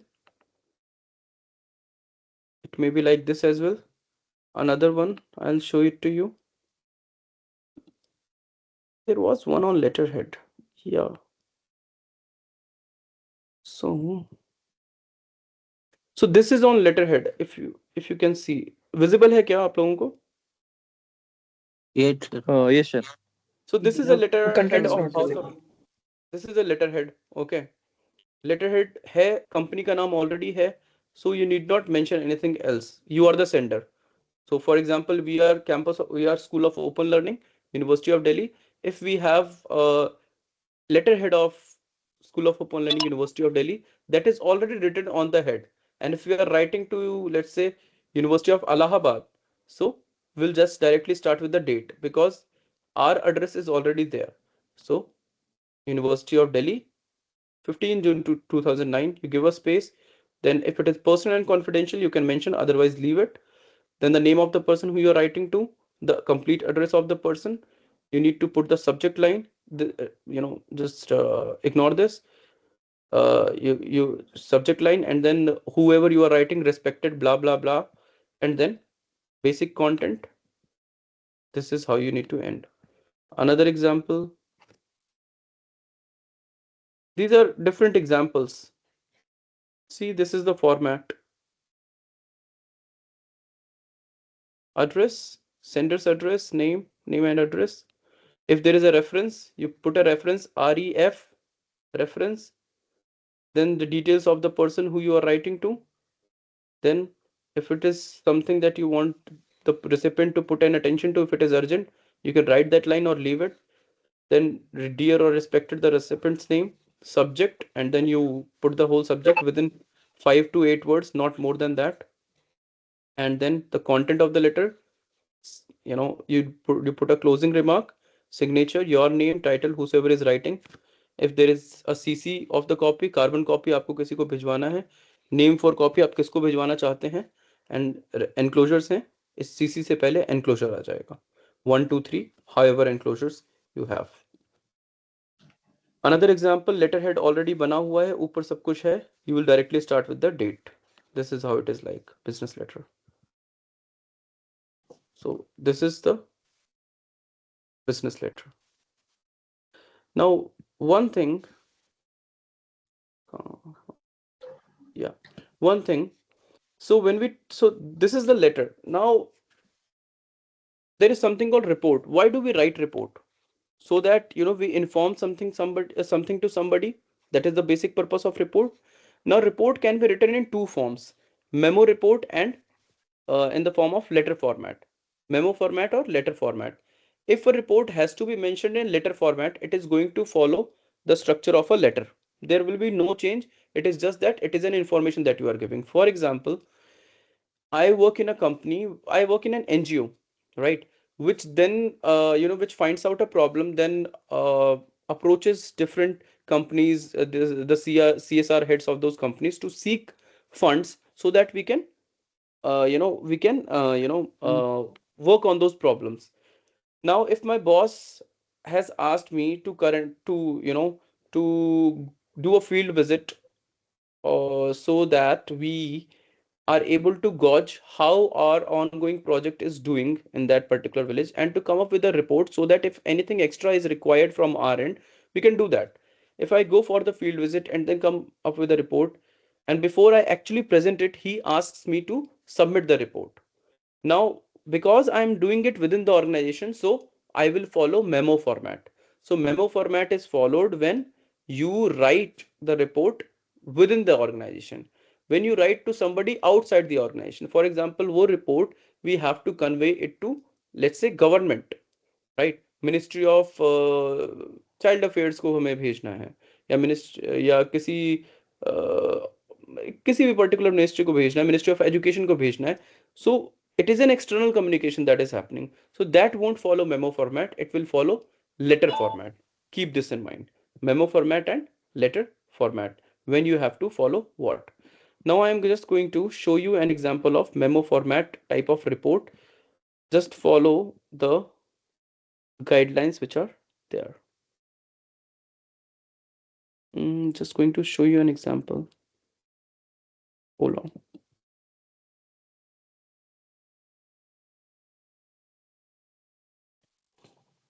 Okay, this is the letter format of report. Goes just like the letter. It is just that it is a report. Sender's address and details, date, recipient's name, recipient's address, everything else. And this is a report, right? So the person already knows what it is about. So it is up to you whether you, I mean, it is not even required, but it is up to you if you want to write the subject. Respected or dear, opening lines, introductory paragraph, body paragraphs, and then closing lines. Sincerely, your name, your title or position designation, and your company's name, address, and details. So when you have to write a report to somebody outside the organization, you follow a letter format, and it is just going to be ditto like a letter. But when you have to follow, when you have to write to somebody within the organization, so it goes like this.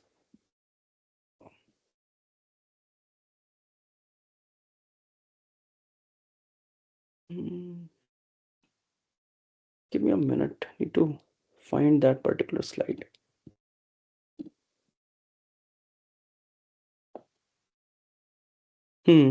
Okay. Is my screen visible to all? No, sir. No, sir. Okay. No, sir. Now is it visible? Now it is. Yes. Okay. Yes, sir. When we talk about a memo, purpose of memo is important. Purpose will include context and background information. Details are important. Analysis of the problem, right? Recommendations, what solutions you have, what future problems are there, possible problems might be there, and how you are thinking of taking care of it. Then closing remark. So this is the basic, I would say basic way, basic format of a memo, wherein you don't write it like a letter. You write to colon whosoever you want to write to, from the sender's जो भी नाम है and the company's name. Again, now if the company's name is already, if it is again something that you are doing on a letterhead, so the company's name will already be on the letterhead, so you don't need to write this address. You just write from and the name. But then there are some higher officials in an organization who have their own letterhead. For example, Mr. ABC has his own letterhead and he is the CEO. So उसका अपना अगर letterhead है, जैसे doctors के prescription होते हैं, it's on the letterhead. All the details are over there. In the similar manner, if the organization's name, the person's name, his or her designation, everything is there, then you don't even need to write the from, right? Then date, whatever is the date, subject, what is it about, and then you convey the whole report. Okay, you convey the whole report. Now, hold on. I guess I might have. These are for long classes. Right now, I just need to give you a glimpse to different types of reports. Just hold on. I'll show you more examples so that you have an idea. My files are a bit scattered. Report.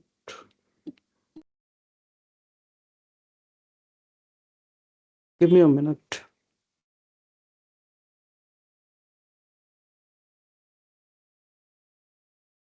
Okay, I'll just send you a few formats of samples of reports for your reference. So basically, the basic format, the basic this outline of the report I shared with you. We'll jump onto this writing process, the next topic of the next and the last topic of this particular unit. So when we talk about the writing process, we have this pre-writing process wherein we think about the purpose of writing. We need to know that whatever we write should be audience centric. Again, we need not use the I approach. We need to use we approach, right? And be it a report, be it a letter, we need, when we are working in any organization, we need to collate all the relevant data, all the data which are which serve our purpose, which are factually correct, right?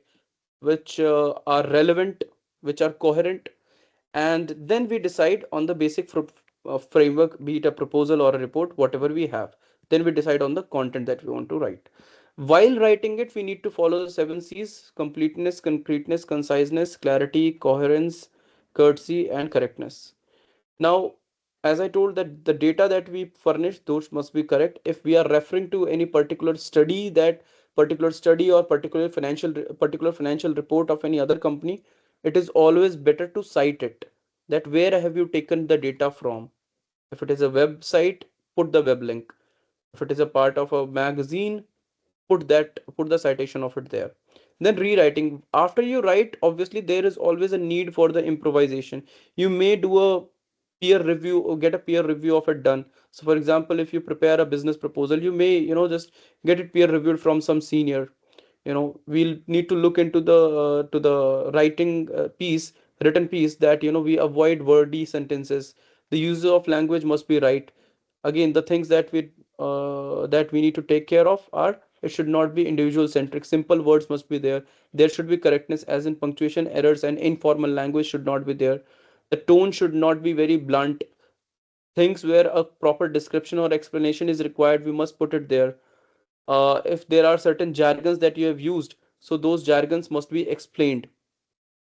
So that's the rewriting process. So there are these 3 processes involved in writing process: pre-writing, writing, and rewriting.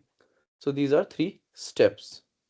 So with this unit 2 is very small. So I think this is all about unit 2. Third unit is interpersonal communication. I think it, because we don't have much time, so I will try to wrap that up quickly as well. So let's take like 5 minutes break and then we can restart with unit 3. I hope that is fine with everybody. Yes, sir. Sir, in SLM it's mentioned rewriting, writing, and editing. So editing is rewriting only, I assume. No, editing is a part of rewriting. Now, once you write down, so you get it proofread, you rewrite it. So editing is a Okay. part of that. Okay, Yeah. sir. Got it. Thanks. Okay, so it is 6:30 right now. We'll meet at 6:35. We'll start the 5th unit.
Hello, everyone. I guess we can continue now.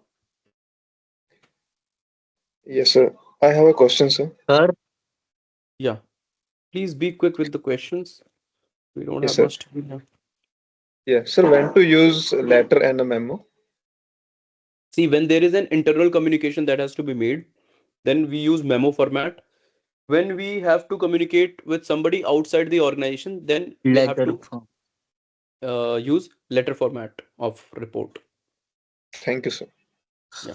Any other और question? Sir एक चीज और sir Bolo. Sir what are stakeholders? Stakeholder here, any person who has the potential to affect the organization or who can be affected by the organization.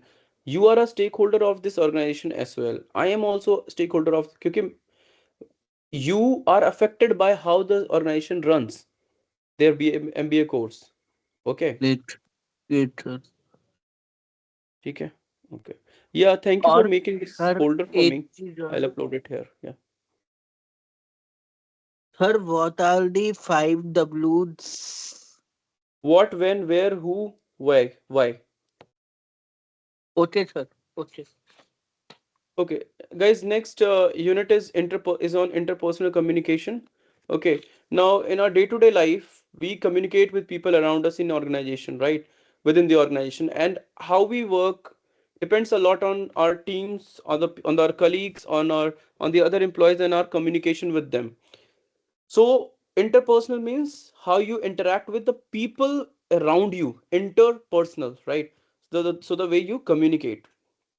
Now, meaning of interpersonal communication, as in when people within the organization, they communicate with each other, they exchange some information, the feelings, the things related to, the company's goal, organizational goal, and they do it in verbal and through verbal and non-verbal messages. It may be a face-to-face in communication. It may be a communication like how we are doing it, and all in all, that a good interpersonal communication leads to building a good relationship. But a failed interpersonal communication, breaks the trust of the employees amongst themselves. It breaks a team is not able to work along with each other in good manner. So it is very important to have good interpersonal communication to maintain good interpersonal relationship.